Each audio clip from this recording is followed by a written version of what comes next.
I am I Marcus understand why Williams, you feel that 74 way. years old, a retired But postal remember, worker who spent 3 you're not decades alone in delivering this. mail through rain, We'll figure snow, it out and together. blistering summer heat in Philadelphia. I raised my son Isaiah alone after my wife Angela passed from cancer 8 years ago. Last Saturday, I stood in the middle of an upscale rehearsal dinner I had personally funded, holding a checkbook with $50,000 earmarked for my only child's wedding. My sister always told me I spoiled Isaiah too much, but I believed providing for your children was what good fathers did. That belief shattered when Brittany Clark, my son's white fiancée, pointed her manicured finger directly at my chest and said the words that would change everything. "You don't belong here, Marcus. You're making everyone uncomfortable. This is our day, not yours." The rehearsal dinner fell silent. Crystal glasses stopped clinking. Conversations died mid-sentence. 50 pairs of eyes turned toward me, the only black man in a room full of white faces. The venue's chandelier cast harsh light across Brittany's face, highlighting her sneering expression. She stood there in her designer rehearsal dress, the one I had paid $1,200 for, looking at me like I was something she had stepped in on the sidewalk. "I told Isaiah this would happen with your kind of family," she continued, her voice dripping with venom. "Always trying to take over, always making it about you. My son Isaiah, 32 years old, 6 feet tall, the boy I had carried on my shoulders to every baseball game, stood 3 feet away from me. He stared at his polished shoes. His hands hung limp at his sides. His jaw worked like he wanted to say something, but nothing came out. He just stood there, frozen, choosing silence over defending his father. The guests began whispering. Brittany's mother covered her mouth with her hand, but I saw the satisfaction in her eyes. Her father shifted uncomfortably, looking everywhere except at me. My own family members, the few I had invited, stared down at their plates. I felt my hand tighten around the checkbook in my jacket pocket. Inside was a check for $50,000. Every penny represented overtime shifts I had worked when my knees ached, late-night routes during winter storms, double shifts during holidays when other carriers called in sick, 30 years of sacrifice, of lifting heavy mail bags, of walking 20 miles a day in worn-out shoes because I wanted to save money for Isaiah's future. This venue alone cost $18,000. I had written that check 3 months ago without hesitation. The catering was $12,000, the flowers $8,000, the photographer $6,000, the band $4,000. I had paid deposits on everything, signed every contract, given them my credit card for incidentals. Brittany and Isaiah had contributed exactly $0, and now she was throwing me out of my own event. "Marcus, you need to leave," Brittany said louder now, emboldened by Isaiah's silence. "Security will escort you out if necessary." I looked at my son one more time. His eyes remained fixed on the floor. The boy I had taught to ride a bike, the teenager I had stayed up with during college application nights, the man I had co-signed student loans for, could not even meet my gaze. Something inside me cracked. Not broke. Cracked. Like ice on a frozen lake, spreading outward in sharp, irreversible lines. I straightened my spine, adjusted my tie, and looked directly at Brittany. My voice came out calm, steady, colder than I had ever heard it sound. "I understand." Then I turned and walked toward the exit. My shoes clicked against the marble floor. 50 people watched me leave. Not one person stood up. Not one person said wait. Not one person told Brittany she was wrong. I walked past tables decorated with centerpieces I had paid for, past a cake display I had approved, past a bar serving top-shelf liquor on my tab. The night air hit my face as I pushed through the double doors. My car sat alone in the parking lot under a flickering streetlight. I climbed inside, closed the door, and sat in the darkness. My phone started buzzing immediately. Text after text lit up the screen. "Marcus, why did you leave? Don't make a scene. Come back inside." Not one message asked what Brittany had done to me. Not one person questioned why I was thrown out of an event I had funded. They all assumed I was the problem. I pulled the checkbook from my pocket and stared at the blank check inside. $50,000, the culmination of a lifetime of hard work, of sacrifice, of love. They threw me out like I was nothing, but I was about to teach them exactly what nothing felt like. I sat in my car in this darkened parking lot, engine off, hands gripping the steering wheel. My phone buzzed in the cup holder. Once, twice, 5 times, 10 times. The screen lit up with message after message, casting a blue glow across my face. Why did you leave Marcus come back inside? Don't make a scene. You're embarrassing Isaiah. Be the bigger person. Not one message asked what had happened. Not one person questioned why Brittany had spoken to me that way. Not one soul wondered if maybe, just maybe, I had been wronged. They all assumed I was the problem, the angry black man causing trouble at a white wedding. I scrolled through the messages. Isaiah's friends, Brittany's relatives, even my own brother Jerome had texted, "Man, just let it go. Don't ruin their day. Their day." As if I hadn't spent the last 6 months planning it. As if my bank account wasn't hemorrhaging money to make their dreams come true. My chest tightened. I closed my eyes and saw Angela's face. My wife, Isaiah's mother. She had died 8 years ago after a brutal fight with breast cancer. I held her hand in that hospital room as she made me promise to take care of our boy. Make sure he's happy, Marcus. Make sure he knows he's loved. I had kept that promise. After Angela passed, I worked double shifts at the post office, morning routes and evening routes. My supervisor thought I was crazy, but I needed the money. Isaiah was in college and life insurance only stretched so far. I delivered mail in snowstorms. I delivered mail in 100-degree heat. I delivered mail on holidays when my knees screamed and my back ached, because I wanted Isaiah to graduate debt-free, to have opportunities I never had. And tonight he had stood there silent while his fiancée threw me out like garbage. My phone buzzed again. Another text from Isaiah. "Dad, please don't make this harder than it needs to be." Something cold settled in my chest. Not anger, not hurt, something sharper, clarity. I opened my contacts and scrolled to the wedding planner's number. My thumb hovered over her name. Every contract was in my name. Every deposit had come from my account. The venue, the caterer, the florist, the photographer, the band. I had signed everything. I had paid for everything. If I wasn't welcome at this wedding, neither was my money. I hit call. The phone rang twice before she answered, her voice chipper and professional. "Hello, Mr. Williams. Is everything all right? I was just going over final details for tomorrow." I took a deep breath. My hands shook slightly, but my voice came out steady. "I'm canceling everything." Silence on the other end. Then a confused laugh. "I'm sorry what I said. I'm canceling everything. The venue, the caterer, the flowers, the band. All of it. Mr. Williams, I don't understand. The wedding is tomorrow. This is very last minute. Are you sure?" I stared out the windshield at the empty parking lot. In the distance, I could see the warm glow of the rehearsal dinner through the venue windows. They were probably toasting right now. Celebrating. Laughing. Acting like nothing had happened. "I'm sure," I said firmly. "Every contract is under my name. Every payment came from my account. I'm the client, not them. Cancel it all." "But sir, the cancellation fees alone will be substantial, and the vendors have already prepared everything. The flowers are arranged, the food is ordered, the band has cleared their schedule. Then they can find another event. I'm withdrawing all funding effective immediately. Mr. Williams, please think about this. Your son's wedding is in less than 24 hours. The guests are expecting a celebration. You can't just pull the plug now." My jaw tightened. I thought about Brittany's sneer. I thought about Isaiah's silence. I thought about 50 people watching me get humiliated and doing nothing. "Watch me," I said quietly.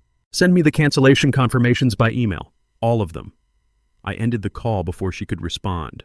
My phone immediately started ringing. I powered it off and sat in the silence. They wanted me gone. Fine. But they were about to learn that dignity isn't free, and neither was I. I drove home in silence, my mind clear for the first time in months. By the time I pulled into my driveway, the anger had transformed into something else. Purpose. I walked into my house, turned on every light, and went straight to my home office. The wedding binder sat on my desk, 2 inches thick, meticulously organized with colored tabs. I had created it myself, spending hours coordinating vendors, comparing prices, reviewing contracts. Each section represented a piece of the dream wedding Isaiah and Brittany had demanded. I opened it to the first page. Venue contract, the Rosewood Estate, $18,000 for the ceremony and reception. My signature at the bottom. My credit card number on file. My name listed as the primary contact. I flipped through the pages. Caterer, florist, photographer, band, DJ, transportation. Every single contract bore my signature. Every single invoice showed payments from my bank account. Isaiah and Brittany had contributed nothing. Not $1, not 1 cent. I remembered the day Brittany had rolled her eyes at me when I asked if they planned to help with costs. "Don't worry, Daddy Marcus will pay," she had said with a smirk, her voice dripping with mockery. "He always does." I picked up my phone and powered it back on. 73 missed calls, 46 text messages. I ignored them all and opened my contacts. First call, the venue. The phone rang 3 times before someone answered. "Rosewood Estate, this is Jennifer speaking. How may I help you?" "This is Marcus Williams. I'm calling about the Williams-Clark wedding scheduled for tomorrow." "Oh yes, Mr. Williams. Everything is set up beautifully. The chairs are arranged, the tables are set, and the sound system has been tested. You're going to love it. I'm canceling it." Silence. Then a nervous laugh. "I'm sorry, could you repeat that? I'm canceling the Williams-Clark wedding. Effective immediately." "Sir, the wedding is tomorrow afternoon. We have staff scheduled, food ordered, everything prepared. The cancellation fee alone would be substantial, and frankly, it's too late to cancel according to our contract terms." I opened the contract in front of me and read directly from it. Section 7, subsection C. The contract holder reserves the right to cancel up to 24 hours before the event with forfeiture of the deposit but no additional penalties. I'm the contract holder. My name, my signature, my payment. Cancel it. Another pause. I heard papers shuffling in the background. "Mr. Williams, I understand you're upset, but this is highly unusual. Can I ask what happened?" "You can cancel the event, or I can dispute the charges with my credit card company and you'll spend months in litigation. Your choice." Her tone shifted immediately. "Give me 1 moment, please." I waited. In the background, I heard muffled voices, a hurried conversation. She came back on the line. "We will process the cancellation, Mr. Williams. You'll receive confirmation by email within the hour. Thank you." I ended the call and moved to the next tab. Caterer. Elegant Affairs. Catering, this is David. David, this is Marcus Williams. I need to cancel the catering service for the Williams-Clark wedding tomorrow. Mr. Williams, we spoke just yesterday. Everything is prepared. The appetizers are made. The entrees are ready to cook. The desserts are plated. We have staff scheduled at 5 a.m. to begin setup. I understand. I'm still canceling. Sir, we've purchased all the food. The labor is scheduled. The cancellation fee is 100% of the contract at this point. Then keep the deposit. But there will be no service tomorrow. This is $12,000, Mr. Williams. I'm aware. Cancel it. He sighed heavily. This is going to be a nightmare to unwind, but if that's what you want, I'll process it. You'll have confirmation within 2 hours. I appreciate your professionalism. Next call. Flowers. Bloom and Blossom, Jessica speaking. Jessica Marcus Williams. I'm canceling the floral arrangements for tomorrow's wedding. What, Mr. Williams, we've been working on these arrangements for 3 days. The roses alone cost a fortune and they're already arranged in the centerpieces. We have 2 delivery trucks scheduled for tomorrow morning. No flowers, no delivery, cancel everything. But we have a contract. Read the fine print. I can cancel with forfeiture of deposit. Do it. She didn't argue further. Fine. Consider it canceled. I moved methodically through the binder. Photographer. $6,000. This is Marcus Williams. Cancel the Williams-Clark wedding shoot. Sir, I've turned down 3 other bookings for tomorrow because of your event. You'll keep the deposit, but you won't be shooting a wedding tomorrow. Band. $4,000. Marcus Williams here. The wedding is off. Cancel your performance. Mr. Williams, we have a contract. We've rehearsed your requested playlist for weeks. Keep the deposit, but you're not playing tomorrow. DJ, transportation company, rental company for tables and chairs. One by one, I called them all. Some argued, some pleaded, some simply accepted it with stunned silence. I remained calm, professional, and utterly unmoved. Every single contract had my name at the top. Every single payment had come from my account. I was not asking permission. I was exercising my legal right as the client. By the time I finished the last call, it was past midnight. My coffee had gone cold. My hand cramped from holding the phone. But every vendor had confirmed cancellation. I leaned back in my chair and stared at the binder. Months of planning, hundreds of hours of coordination, $50,000 in deposits and payments, gone. My phone started ringing again. Isaiah. I let it go to voicemail, then Brittany, then numbers I didn't recognize. I powered off the phone and closed the binder. Something strange happened as I sat there in the quiet of my office. I felt lighter. For 30 years, I had carried the weight of everyone else's expectations. As a postal worker, I carried mail. As a father, I carried responsibility. As a widower, I carried grief. As a black man in America, I carried the burden of always being twice as good, twice as patient, twice as forgiving, just to be seen as equal. I had spent my entire adult life making sure everyone else was comfortable, even when it meant my own discomfort. I had swallowed my pride countless times. I had bitten my tongue. I had nodded and smiled and said yes when I wanted to scream no. Brittany had looked at me tonight like I was beneath her, like I was an inconvenience, like my presence was something to be tolerated at best, eliminated at worst. And Isaiah had let her. With each call I made tonight, I felt something lifting off my shoulders. For 30 years, I had carried everyone else's burdens. Not anymore. I stood up, turned off the lights, and walked to my bedroom. Tomorrow, they would wake up expecting a fairy tale wedding. Instead, they would get a reckoning. And I was finally at peace. The pounding started at 7:30 in the morning. I was in my kitchen pouring my first cup of coffee when fists hammered against my front door hard enough to rattle the frame. "Dad, open up!" Isaiah's voice carried through the woods sharp with panic. I took a slow sip of coffee and stared at the door. More pounding. "Dad, I know you're in there. Open this door right now." I set my mug down on the counter and crossed my arms. Let him wait. Let him feel a fraction of the helplessness I felt last night when 50 people watched me get thrown out and did nothing. The pounding continued, harder now, desperate. "You're ruining my life. The vendors are all gone. The venue called Brittany at 6 this morning. Everything is canceled." "What the hell did you do?" I walked slowly to the door but didn't open it. I could hear him breathing heavily on the other side. "Dad, please, we need to talk. Open the door." I unlocked it and pulled it open. Isaiah stood on my porch, still wearing the same clothes from last night. His hair stuck up in odd angles. His eyes were red-rimmed and wild. Behind him, I could see his car parked crooked in my driveway, the driver's door still open like he had jumped out mid-panic. "What the hell, Dad?" He pushed past me into the house without waiting for an invitation. "You canceled everything, the venue, the food, the flowers, everything."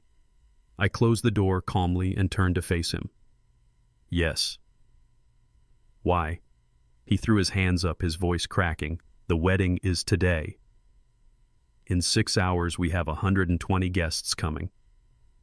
What are we supposed to tell them?" "Tell them the truth.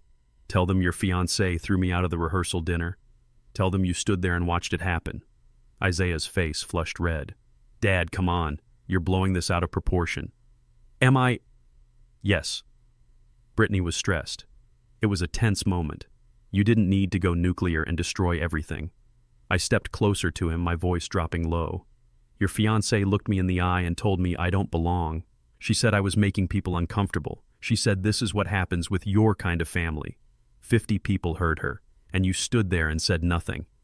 Isaiah's jaw worked. He looked away, unable to meet my eyes. I didn't want to make it worse.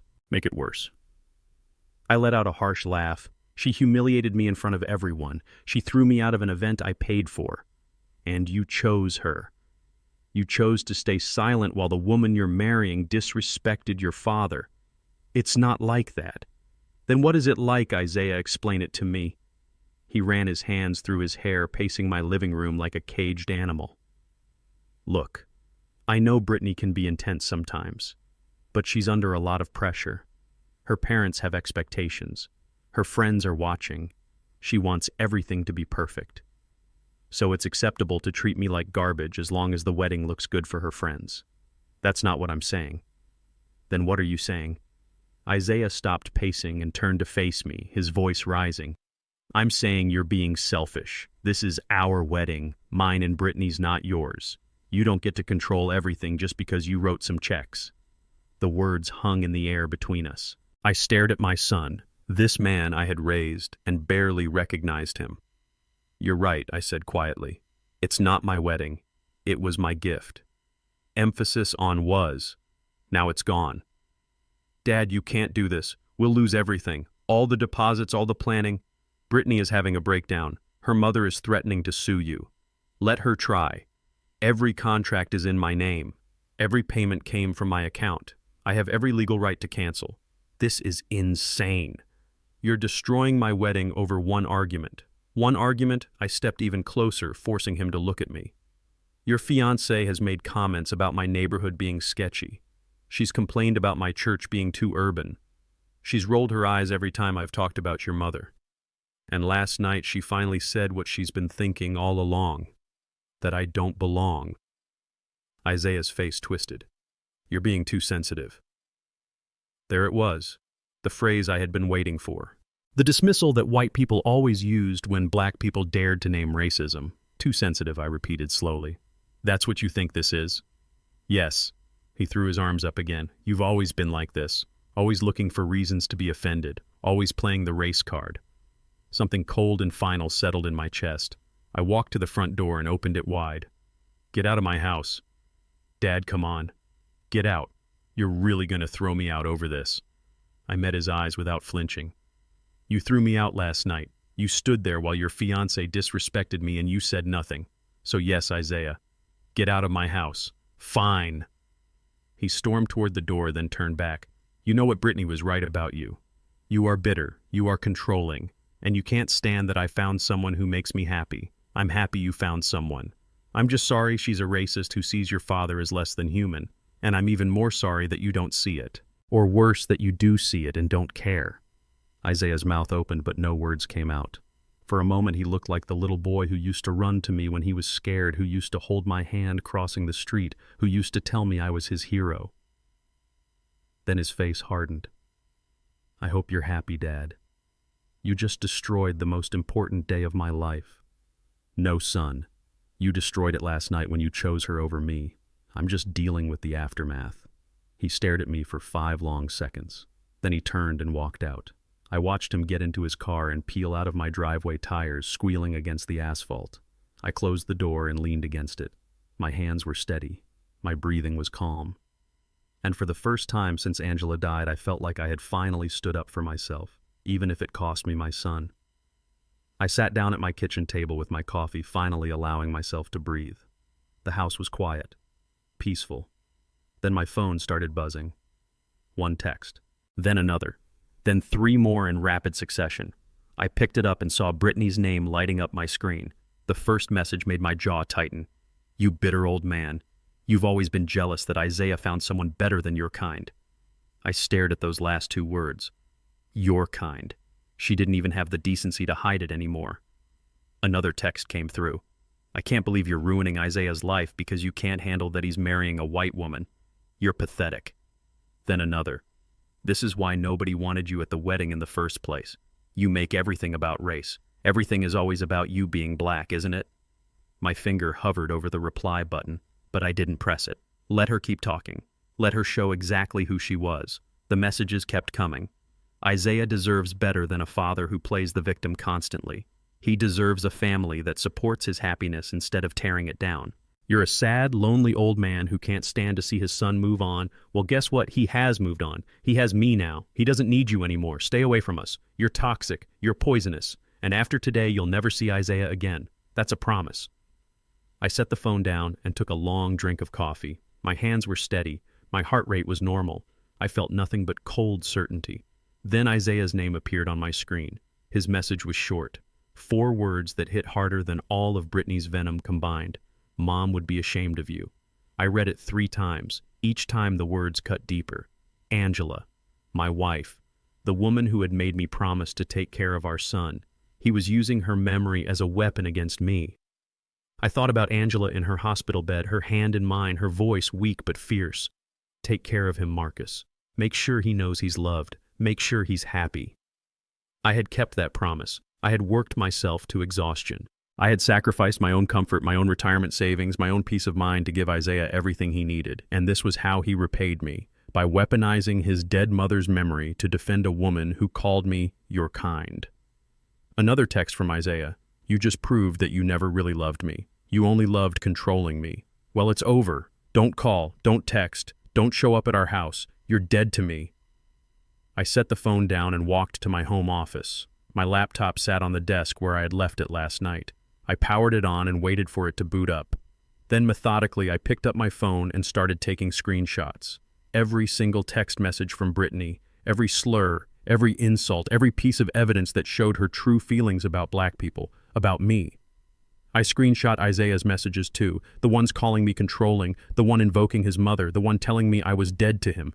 I opened my email and attached all the screenshots to a new message. The recipient was Lawrence Bennett, the attorney I had known since high school. Lawrence was one of the few black lawyers in Philadelphia who had made it big. He specialized in discrimination cases.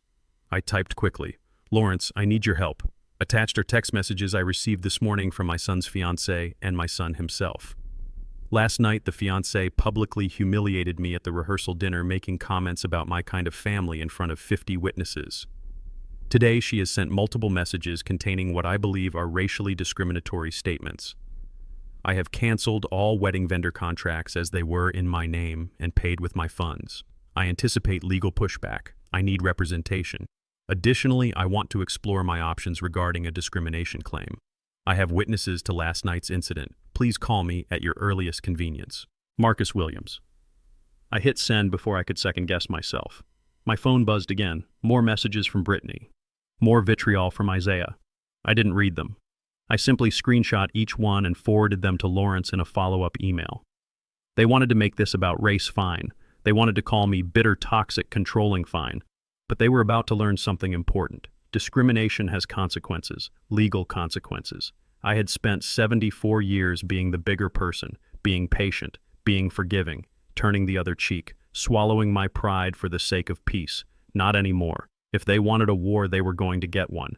And this time I had documentation witnesses and one of the best civil rights attorneys in the state on my side. Let them come. By noon, my phone was ringing nonstop. I had just finished lunch when Jerome's name flashed across the screen.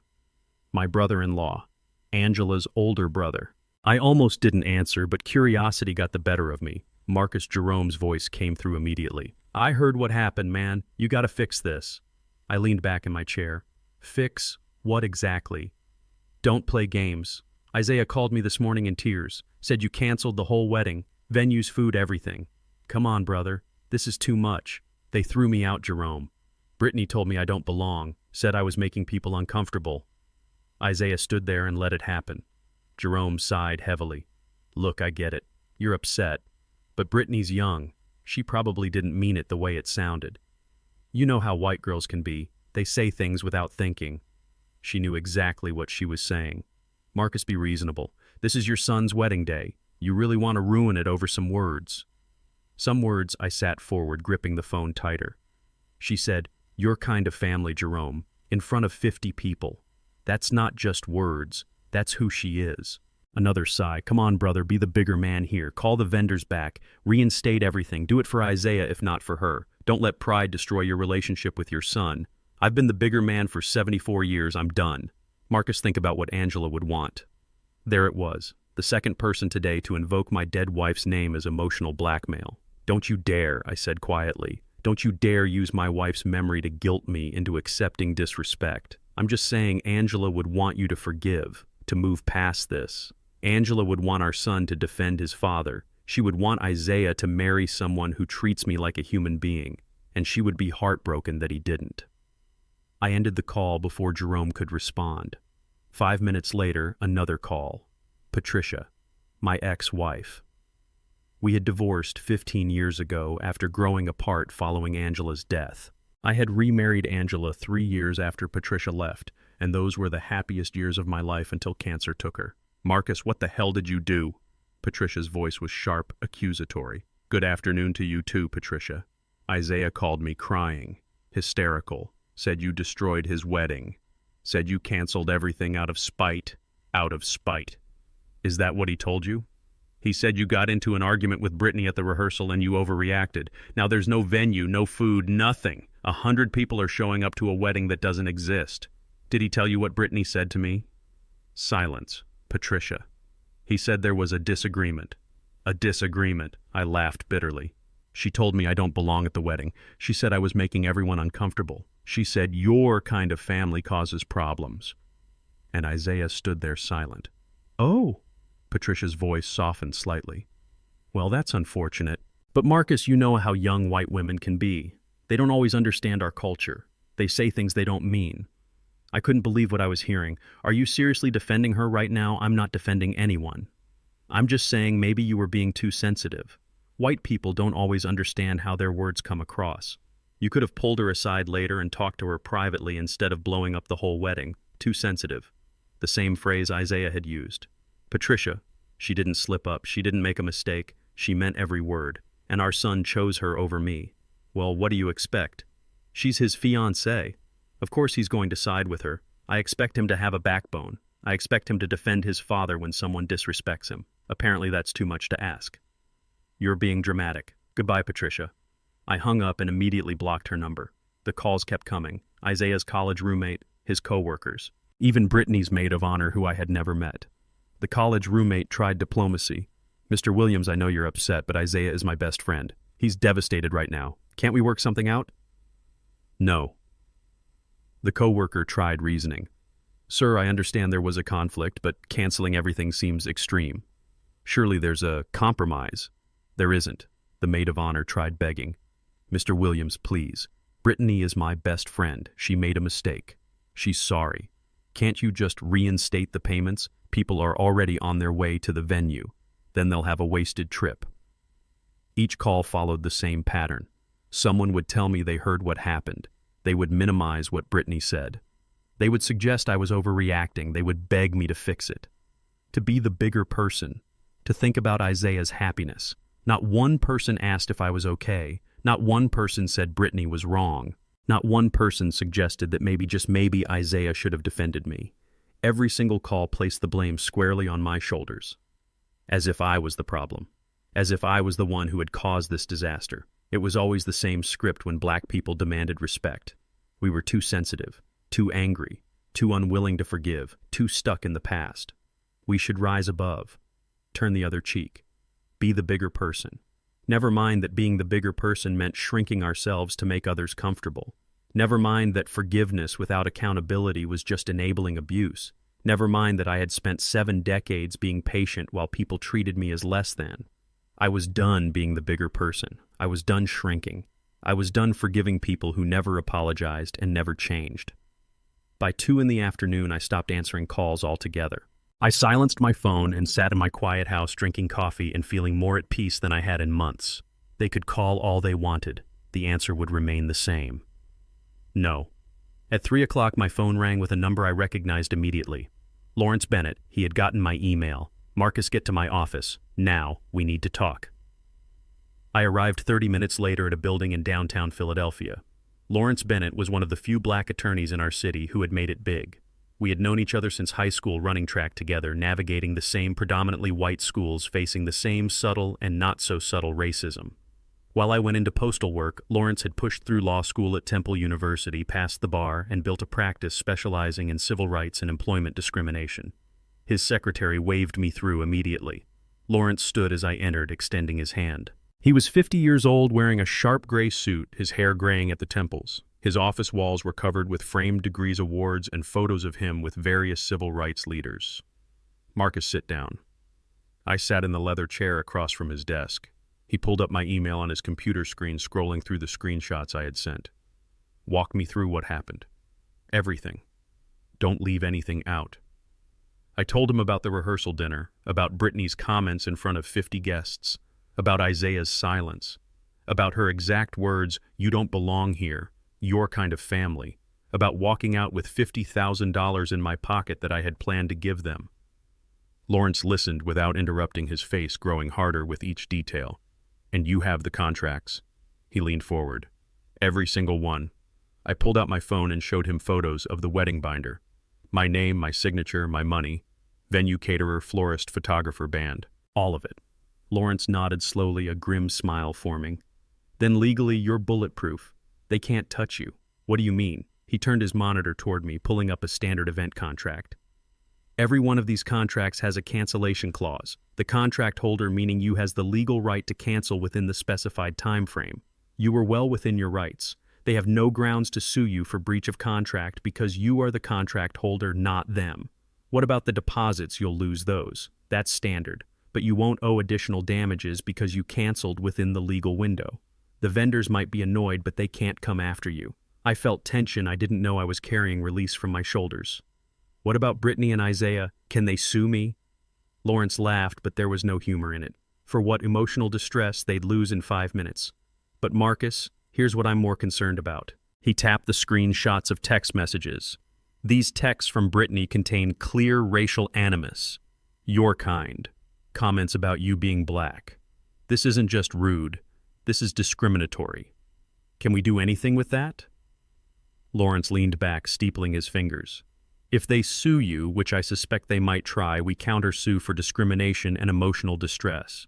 You were publicly humiliated at an event you paid for based on your race. You have witnesses. You have text evidence. We have a strong case. What if they don't sue? Then we send them a letter. Make it clear that the harassment stops now or we escalate. No more text messages. No more phone calls. No more third parties calling you begging you to fix this. If they continue, we file a harassment claim and potentially a discrimination suit. I sat quietly processing this information. Marcus, let me be clear. Lawrence's voice dropped. You did nothing wrong. You paid for a wedding.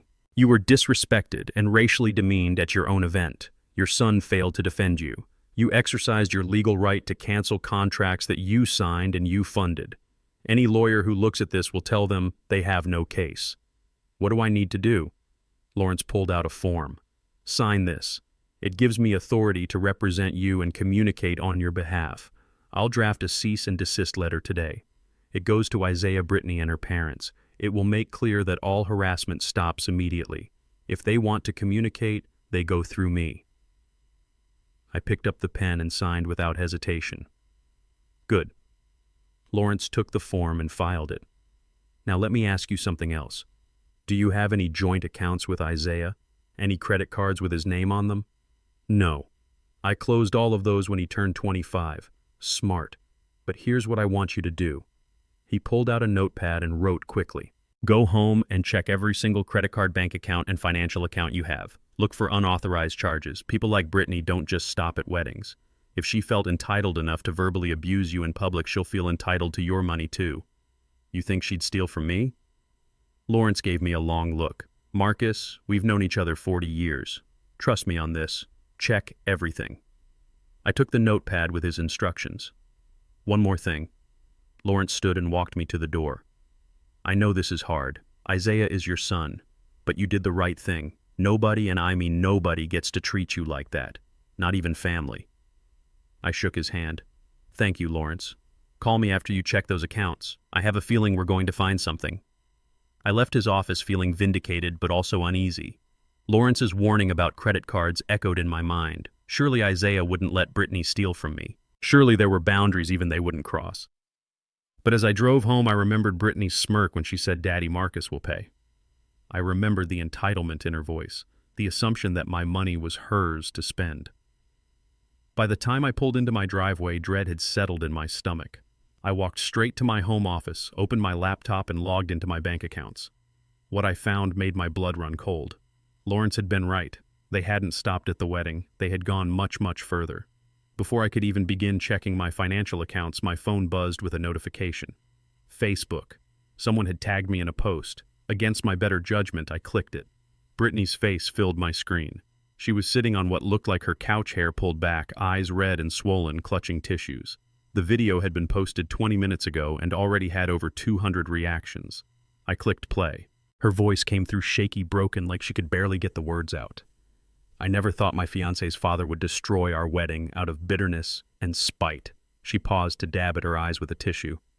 Marcus Williams. Isaiah's dad canceled everything this morning. The venue, the flowers, the food, the photographer. Everything. We have 120 guests who are supposed to show up in 3 hours and there's no wedding, no ceremony, nothing. Her voice cracked convincingly. After we welcomed him into our family, after we tried so hard to include him and make him feel loved, he's trying to ruin the happiest day of our lives because... She paused, looking directly into the camera. Because I'm white, and he can't accept that. Another pause for effect. More tears. Isaiah is devastated. His father would rather destroy our future than accept that his son loves someone who doesn't look like him. It's heartbreaking. It's cruel. And honestly, it's racist. She wiped her eyes again. We tried to reason with him. We begged him to reconsider, but he won't answer our calls. He won't talk to us. He just wants to punish us for being happy. The video ended with her staring sadly into the camera, a single tear rolling down her cheek. The comments section exploded. OMG, reverse racism is real. This is disgusting. He sounds controlling and manipulative. Typical. Poor Brittany. Stay strong, girl. You deserve better. Isaiah needs to cut his father off completely. Toxic people like that don't change. I can't believe he'd destroy his own son's wedding over race. What kind of father does that praying for you both? Don't let hate win. This is why interracial relationships are so hard. Some people just can't move past skin color. The post had been shared 40 times already. The comments kept piling up, each one more vitriolic than the last. What a bitter old man. He's probably jealous that his son found love. Isaiah deserves a father who supports him, not one who sabotages his happiness. Cancel culture goes both ways. Marcus Williams needs to be exposed for the bigot he is. I scrolled through hundreds of comments. Not one person asked for my side of the story. Not one person questioned whether maybe Brittany was lying. They all immediately accepted her narrative. Angry black man destroys innocent white woman's wedding out of racial hatred. My hands shook slightly as I took screenshots. Every comment, every share, every reaction. I saved them all, methodically numbering them, organizing them into a folder. Then I opened my email and forwarded everything to Lawrence with a simple subject line: evidence. I didn't respond to the post. I didn't comment. I didn't defend myself. Angela had taught me long ago that you can't win an argument with a liar in front of an audience that wants to believe the lie. But as I scrolled, something caught my eye.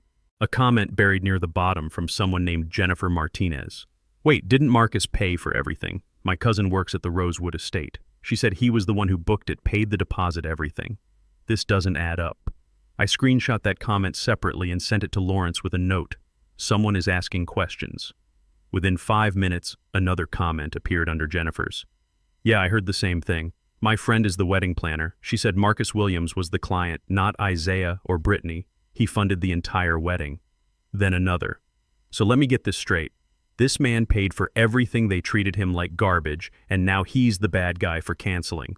Something isn't right here. The tide was starting to turn, but slowly. For every comment questioning Brittany's story, there were 10 more defending her. She has receipts. Watch the video again. She's clearly devastated. Even if he paid, that doesn't give him the right to cancel everything out of spite. It doesn't matter who paid. He's destroying their wedding because of racism. Period. My phone rang. Lawrence, I saw the post. Do not respond. Do not engage. Let her keep talking. Every lie she tells is more evidence for us. She's making me look like a monster. Good. Lawrence's voice was calm, strategic. Let her. Let everyone see the narrative she's building. Then when we present the truth, the text messages, the witnesses, the evidence, it'll hit twice as hard. Right now she thinks she's winning. Let her think that. What if people believe her? Some will, some won't. But Marcus, here's what matters. Truth has a way of surfacing. Give it time. I ended the call and went back to Facebook. The post now had over 500 reactions and 300 comments. It had been shared 90 times. My phone buzzed constantly with notifications. People I hadn't spoken to in years were commenting. Old coworkers, distant relatives, strangers who had never met me were calling me a bigot, a racist, a monster. One comment stood out from someone named David Chen, who appeared to be one of the wedding guests. I was at the rehearsal dinner last night. I'm not saying what Marcus did was right, but Brittany said some pretty harsh things to him in front of everyone. It was uncomfortable to watch. There's more to this story. Immediately, 3 people jumped on David. So you're defending racism now. Even if she said something that doesn't justify what he did. Stop making excuses for him. This is victim blaming. David didn't respond after that. I watched the post continue to gain traction. Local news pages were picking it up. Wedding shaming groups were sharing it. Brittany had successfully painted herself as the victim and me as the villain. But small cracks were forming. A few more people who had been at the rehearsal started commenting cautiously, hinting that maybe things weren't as simple as Brittany claimed. I was there too. The situation was complicated. Both sides probably have valid points. Without context, it's hard to judge. These comments were immediately downvoted and argued against, but they were there. Seeds of doubt. I took screenshots of those too. Then I saw it. A comment from Isaiah himself. My father has always struggled with my relationship with Brittany. Last night he caused a scene at our rehearsal dinner, and today he destroyed everything. I'm heartbroken. I'm angry. And honestly, I don't know if I can ever forgive him. The comments under Isaiah's post were unanimous in their support. So sorry you're going through this. You deserve better. Cut him off completely. You don't need that toxicity. Family isn't always blood. Choose the people who choose you. I stared at my son's words. He had completely rewritten history. I caused a scene. I destroyed everything. No mention of what Brittany said. No acknowledgement of how I was treated. He had chosen his narrative, and apparently so had the internet. I powered off my phone and sat in the silence of my office. Let them have their story. Let them have their outrage. Let them paint me as the villain. Because I had something they didn't have. The truth. Documentation. Witnesses. And a lawyer who knew exactly how to use all three.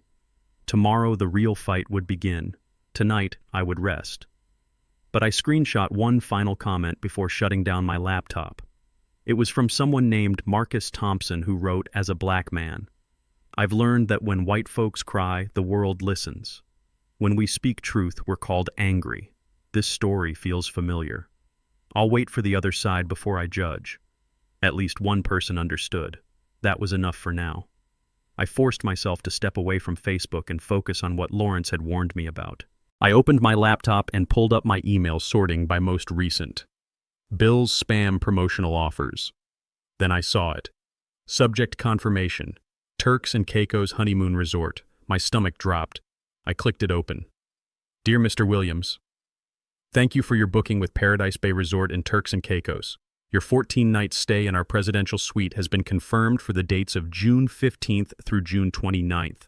Your reservation includes presidential suite with private infinity pool, daily breakfast and dinner for two, complimentary champagne service, private butler service, couples massage package, sunset yacht excursion, private beach cabana, total charges $31,500 to American Express ending in 4892. We look forward to welcoming you and your guests to paradise. I stared at the screen. $31,500. I hadn't booked this. I had never even been to Turks and Caicos. I didn't own an American Express card ending in 4892. Wait, my hands moved quickly across the keyboard, pulling up my credit card accounts, checking, savings, the American Express I used for large purchases. The number ended in 4892, but I hadn't used that card in months. I kept it locked in my desk drawer for emergencies. I opened the account details and felt my blood pressure spike. The recent transactions loaded on screen line by line, each one a punch to the gut. June 3rd, Paradise Bay Resort, Turks and Caicos, $31,500. May 28th, Kleinfeld Bridal, New York, $8,900. May 25th, Elite Luxury Car Rentals, $4,200. 2-week exotic car rental description. Maserati convertible. May 20th, Serenity Day Spa and Wellness, $3,800 bridal package, 6 treatments. May 18th, Louis Vuitton, King of Prussia, Mall, $2, $100 luggage, set 4 pieces. May 10th, various charges, Miami Beach hotels and restaurants, $5 and $600, itemized hotel suite, bottle service, fine dining club, cover charges. I scrolled down, my mouth going dry. There were more, smaller charges, designer shoes, jewelry, restaurant bills at places I'd never heard of, spa treatments, hair salons. The total at the bottom of the screen made me dizzy. Total unauthorized charges, $56, $100. I sat back in my chair, my mind racing. How the card was locked in my desk. I never gave anyone permission to use it. Then it hit me like a freight train. 6 weeks ago, Isaiah had come to my house. He'd asked to borrow my credit card to put down a deposit on the wedding venue. Said they needed it right away to hold the date, and his card had been maxed out with other wedding expenses. He'd said it would just be a temporary hold, that he'd pay me back within a week. I had trusted him. I had opened my desk drawer, pulled out the American Express, and handed it to my son. He was supposed to return it the same day. He never did. When I asked about it a few days later, Isaiah said he'd left it in his other wallet and would bring it by soon. Then he stopped mentioning it. And I, trusting my son, didn't push. They'd had my credit card for 6 weeks, and they'd used it to fund their entire fantasy life. The honeymoon I was looking at cost more than some people's annual salary. The wedding dress was from the same boutique where celebrities shopped. The car rental was for a Maserati convertible, not a practical sedan. The bachelorette party in Miami had included a penthouse suite and bottle service at exclusive clubs. They hadn't just used my card for wedding necessities. They'd used it to live like millionaires while I ate leftovers and worried about retirement.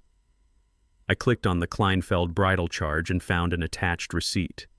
The dress wasn't even the one Brittany needed for the wedding. The date of purchase was May 28th, but the wedding was supposed to be today, June 14th. I opened more details. Description: Vera Wang couture gown, custom alterations, cathedral veil, designer shoes, jewelry set. This was her dress. The one she planned to wear today. $8,900. I had already paid $1,200 for what I thought was her wedding dress last month. She'd bought a second dress with my stolen credit card. The luggage set from Louis Vuitton. 4 pieces. I clicked through to see the itemization. 2 large suitcases, 1 carry-on, 1 garment bag, all monogrammed with BCW. Brittany Clark Williams. She'd already changed her name on the luggage before the wedding even happened. The Miami charges painted a picture I didn't want to see. Brittany's bachelorette party. 5 nights at the Fontainebleau Hotel, penthouse suite, charges at LIV nightclub, Komodo restaurant, Swan, bottles of champagne that cost more than my monthly grocery bill. My son had watched his fiancée steal from me and said nothing, or worse, he'd helped her do it. I picked up my phone with shaking hands and called Lawrence. He answered on the first ring. "Tell me you found something." "Lawrence," I said, my voice barely controlled. "They stole over $50,000 from my credit card." Silence on the other end. Then his voice came back sharp and focused. "Explain. Everything. Now." I walked him through it. The card I'd lent Isaiah 6 weeks ago. The charges I'd just discovered. The honeymoon, the dress, the car, the party. All of it. Lawrence was quiet for a long moment. When he spoke, his voice was ice. "That's felony fraud, Marcus. Credit card theft. Unauthorized use of financial instruments. We're talking serious criminal charges here. What do I do? We're filing a police report. Tonight, right now. Get in your car and meet me at the police station. Bring printed copies of every charge, every receipt, every piece of documentation. Lawrence, he's my son. And he's a thief. So is she. They didn't just borrow your card and forget to return it. They systematically defrauded you for over $50,000. That's not a mistake, Marcus. That's a crime." I closed my eyes. My son, my Isaiah, the boy I'd raised, the man I'd sacrificed everything for. A criminal. "Marcus, are you there? I'm here. Listen to me." Lawrence's voice softened slightly. "I know this is hard, but you need to protect yourself. If you don't report this, they'll drain you dry. And legally, if you know about fraud and don't report it, it complicates everything. You need to act now." I took a deep breath. "Okay, I'll meet you at the station. Bring everything. Your credit card statements, the emails, screenshots of your banking app, everything." I hung up and started printing documents, page after page of evidence, charges that told a story of entitlement, greed, and betrayal. As the printer hummed, my phone buzzed. A text from Isaiah. "Dad, please call me. We need to talk. Brittany and I want to apologize and work this out." I stared at the message. They wanted to apologize now. After stealing $56,000, after destroying me on social media, after lying to everyone, I typed back a single sentence. "I just discovered the $56,000 you stole from my credit card. My lawyer is filing a police report tonight." I hit send and watched the message change to read. 3 dots appeared immediately. Isaiah was typing. The dots disappeared, then appeared again, then disappeared. No response came. I gathered my printed documents, put them in a folder, and grabbed my keys. As I walked to my car, my phone started ringing. Isaiah. I declined the call. It rang again immediately. Declined. Then Brittany called. Declined. A text from Brittany appeared. "Mr. Williams, there's been a misunderstanding. Isaiah had permission to use that card. We were going to pay you back." I didn't respond. Another text. "Please don't do this. You'll ruin Isaiah's life. He could go to jail." I started the car and backed out of the driveway. My phone continued buzzing with calls and texts, each one more desperate than the last. As I drove to the police station, I thought about the rehearsal dinner, about Brittany telling me I didn't belong, about Isaiah's silence, about them throwing me out of an event I'd funded while they wore clothes and jewelry purchased with my stolen money. They'd stood there in designer outfits bought with my credit card and told me I wasn't good enough to attend their wedding. The irony would have been funny if it weren't so painful. Lawrence was waiting for me in the parking lot when I arrived. He took the folder from my hands and flipped through it quickly. "This is airtight. Let's go." We walked into the police station together. The officer at the desk looked up as we approached. "We need to file a report for credit card fraud and theft." The officer pulled out a form. "Name of the victim," Marcus Williams, Lawrence said. "And we have documentation of over $50,000 in unauthorized charges." The officer's eyebrows rose. $50,000. Lawrence laid the folder on the desk. $56,100 to be exact. And we know exactly who took it. As the officer began processing the report, my phone buzzed one more time. A text from Isaiah. "Dad, please, don't do this. We can fix this. I'm begging you." I powered off my phone and looked at Lawrence. No more negotiating, no more second chances. They'd made their choices. Now they would face the consequences. I left the police station at 11:30 that night. The report had been filed. The detective assigned to the case, a middle-aged black woman named Detective Harris, had taken copies of everything and promised to follow up within 48 hours. Lawrence had handed her his card and made it clear he was representing me in all matters. I drove home in silence, exhausted in a way that went beyond physical tiredness. When I pulled into my driveway, I sat in the car for a few minutes staring at my dark house. Inside, I poured myself a glass of water and finally powered on my phone. 70 notifications. Most were from the Facebook post, but there was one voicemail from Isaiah left at 11:47 p.m., just minutes ago. Against my better judgment, I played it. His voice came through slurred slightly. He'd been drinking. "Dad." A long pause. I could hear him breathing. "I don't even know why I'm calling. You probably won't listen anyway." "You never really listened." Another pause. "You've never really been there for me." "Not really. Always working, always tired, always gone. I needed you at my baseball games and you were delivering mail. I needed you at my school events and you were too exhausted to come. When I got bullied in middle school, where were you, working a double shift?" My hand tightened around the phone. "Mom died and you just shut down. You stopped being a father. You became this hollow shell of a person who just went through the motions. Brittany sees that. She sees how broken you are." His voice hardened. "She's right about you. You're bitter because I found someone who actually makes me happy. Someone who's not stuck in the past like you. Someone who doesn't make everything about pain and suffering and what we've lost." A sharp exhale. "Maybe this is better. Maybe it's better that you're out of my life. You were never the father I needed anyway. You were just a man who worked a lot and paid bills and expected me to be grateful." Silence for several seconds. When he spoke again, his voice was cold, detached. "Mom would have wanted me to be happy. She would have wanted me to move on and build a life with someone I love. You're the only one standing in the way of that. So, yeah, Dad, maybe this is how it should end." The voicemail cut off. I stood in my kitchen, phone in hand, and felt absolutely nothing. No tears, no anger, just a vast, empty quiet. I pressed delete. Then I walked to my refrigerator and opened the freezer. In the back, behind frozen vegetables and ice cream, was a small plastic container. I pulled it out and opened it. Inside were photographs. Old ones. Ones I'd stored away after Angela died because looking at them hurt too much. I flipped through them slowly. There. Marcus and Isaiah. Isaiah was 8 years old, gap-toothed and grinning, wearing his Little League uniform. I had my arm around him, both of us squinting into the sun. We were at the baseball field. He'd just hit his first home run. I stared at that photo for a long time. Then I went to my home office and opened the filing cabinet. Third drawer down, a folder labeled Isaiah School and Activities. I pulled it out and spread the contents across my desk. Every ticket stub from every baseball game I'd attended. Every school program from every play concert and awards ceremony. Every report card I'd saved. Every crayon drawing he'd made me, every Father's Day card. I'd been at his games, all of them. I'd rearranged my postal route to make the 3 o'clock first pitch. I'd eaten dinner at 9 p.m. so I could watch him play at 6. I'd worked double shifts on weekends so I could take afternoons off during the week. I'd been there.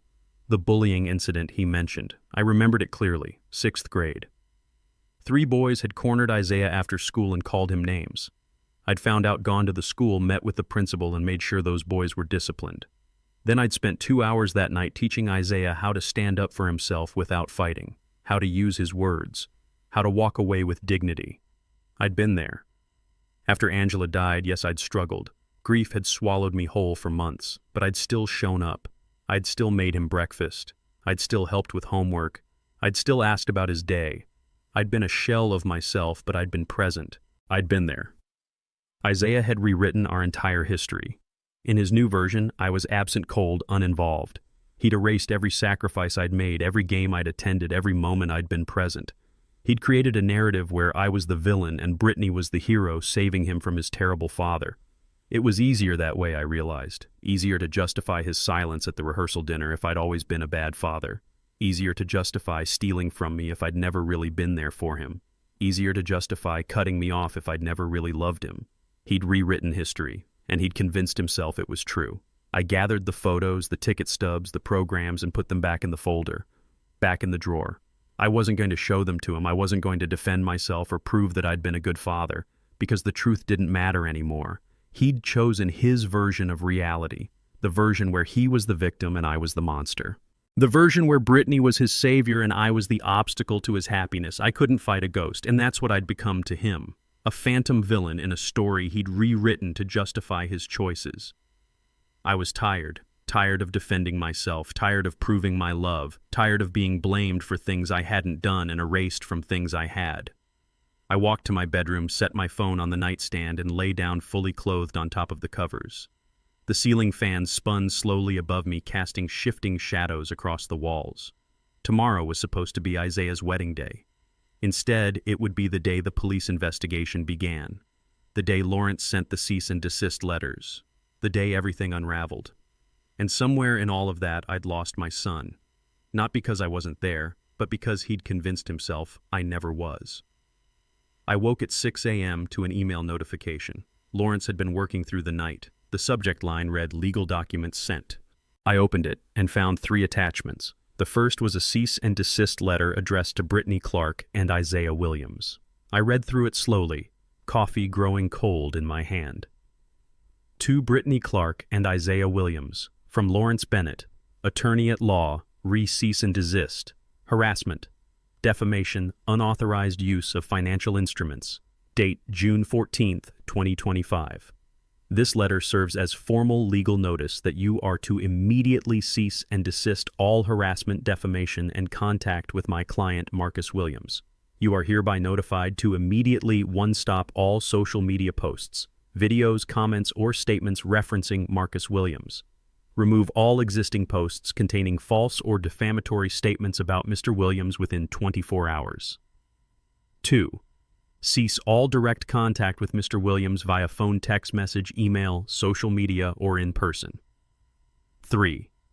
Cease all indirect contact with Mr. Williams through third parties, including but not limited to family members, friends, or associates. 4. Remit full payment of $56,100 in fraudulent credit card charges within 30 days. Itemized charges are attached to this letter. Be advised that Mr. Williams has filed a police report for credit card fraud and theft. The charges documented include unauthorized use of a credit card over a 6-week period totaling $56,100. These charges constitute felony fraud under Pennsylvania state law. Additionally, the social media posts made by Ms. Clark contain demonstrably false statements and defamatory content, including but not limited to accusations of racism that are contradicted by witness testimony and documented evidence. Failure to comply with this cease and desist order will result in criminal charges for credit card fraud, a felony offense carrying potential prison time of 3 to 5 years. Civil lawsuit for defamation seeking damages for reputational harm, emotional distress, and legal fees. Filing for a restraining order prohibiting all contact. Additional criminal charges for harassment if contact continues. You have been warned. Any further action against Mr. Williams will be met with the full force of legal consequences. Regards, Lawrence Bennett, attorney at law. The second attachment was a copy of the letter sent to Brittany's parents, Mr. and Mrs. Robert Clark, informing them of the legal action and advising them to retain counsel for their daughter. The third was a summary of the police report filed last night. Lawrence's email included a note, Marcus. These letters were sent via certified mail and email at 5:45 a.m. They will receive them within hours. I expect immediate contact from their attorney if they're smart enough to hire one. Do not respond to any communication from them directly. All contact goes through me now. The police report has been filed. Detective Harris will contact you early next week to follow up. She was impressed with the documentation and indicated this is a clear-cut case. Stay strong. We're in control now. Lawrence.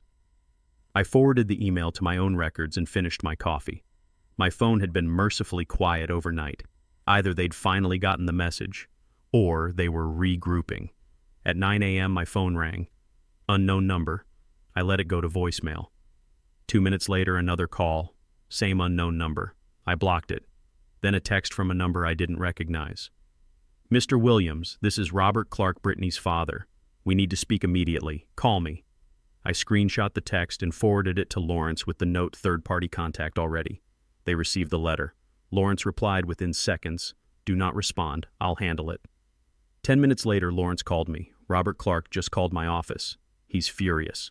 Threatened to sue you for emotional distress to countersue for malicious prosecution.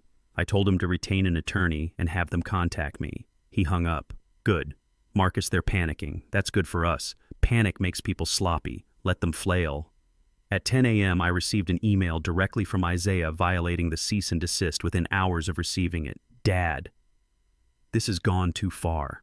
Brittany is hysterical. Her parents are talking about pressing charges against you. The police called me this morning. They want me to come in for questioning. You're destroying my life over a misunderstanding. I had permission to use your card. We were going to pay you back. This is insane. Please drop the charges and we can work this out as a family. Isaiah, I forwarded it to Lawrence without responding. His reply, violation of cease and desist. Documented. Also notice he admits he used the card. That's evidence. At 11 a.m. my doorbell rang. I looked through the peephole and saw a police car in my driveway. My heart rate spiked. I opened the door. A white officer in his 40s stood on my porch, notepad in hand. Marcus Williams. Yes. I'm Officer Daniels. I'm here following up on the fraud report you filed last night. I stepped aside. Come in. He entered and glanced around my modest living room before sitting on the couch. I sat across from him in the armchair. So, Mr. Williams, I've reviewed your report. $56,000 is a significant amount. Can you walk me through how your son obtained your credit card? I explained the situation. Isaiah asking to borrow the card 6 weeks ago. My trust. The failure to return it. The discovery of the charges. Officer Daniels wrote notes, his expression skeptical. And you're certain your son didn't have permission to make these purchases? I'm certain. I gave him permission to put a deposit on a venue, one charge, not $56,000 over 6 weeks. The officer tapped his pen against the notepad. Here's the thing, Mr. Williams. Family financial disputes can be complicated. Are you sure your son had malicious intent? Maybe there was a miscommunication about what he could use the card for. I felt my jaw tighten. There was no miscommunication. He took my card and didn't return it. He and his fiancée charged luxury vacations, designer clothes, and parties to my account without asking. That's theft. I understand you're upset, but sometimes these situations are better resolved in family court rather than criminal court. Are you sure you want to pursue felony charges against your own son? Before I could respond, my phone rang. Lawrence. I held up a finger to the officer. Excuse me, I answered. Marcus put me on speaker. I did. Lawrence's voice filled the room, sharp and authoritative. Officer, this is Lawrence Bennett, Mr. Williams' attorney. I'm aware you're at his home. I want to make something very clear. This is not a family dispute. This is felony theft. We have bank statements showing unauthorized charges totaling $56,100. We have dates, receipts, and documentation. My client's son took his credit card without permission and committed fraud over a 6-week period. Officer Daniels shifted uncomfortably. I'm just trying to assess whether this is truly criminal or a civil matter. It's criminal, Lawrence said flatly. And if the police department is hesitant to pursue charges because the victim is a black man and the perpetrators include a white woman, we will have a much larger problem. This is theft. Treat it as such. Silence. Officer Daniels cleared his throat. I'll file my report and pass it to the detective assigned to the case. She'll follow up with you, Mr. Williams. Thank you, Officer Lawrence said. We expect this to be treated with the same seriousness as any other felony theft case. The officer stood and left quickly. After the door closed, Lawrence spoke again. They tried to intimidate you into dropping it. Don't let them. This is a clear case and they know it. I won't. Good. I'll be in touch. I ended the call and sat in the quiet of my living room. They were already trying to make this go away, trying to frame it as a family squabble rather than a crime. But I wasn't backing down. Not anymore. At 2 p.m., my phone rang again. This time the caller ID showed a name, Robert Clark. Brittany's father. Against my better judgment, I answered. Mr. Williams, this is Robert Clark, Brittany's father. I think we need to talk man to man. His voice was tight controlled, like he was forcing himself to sound reasonable. I'm listening. Look, I know things got heated at the rehearsal dinner.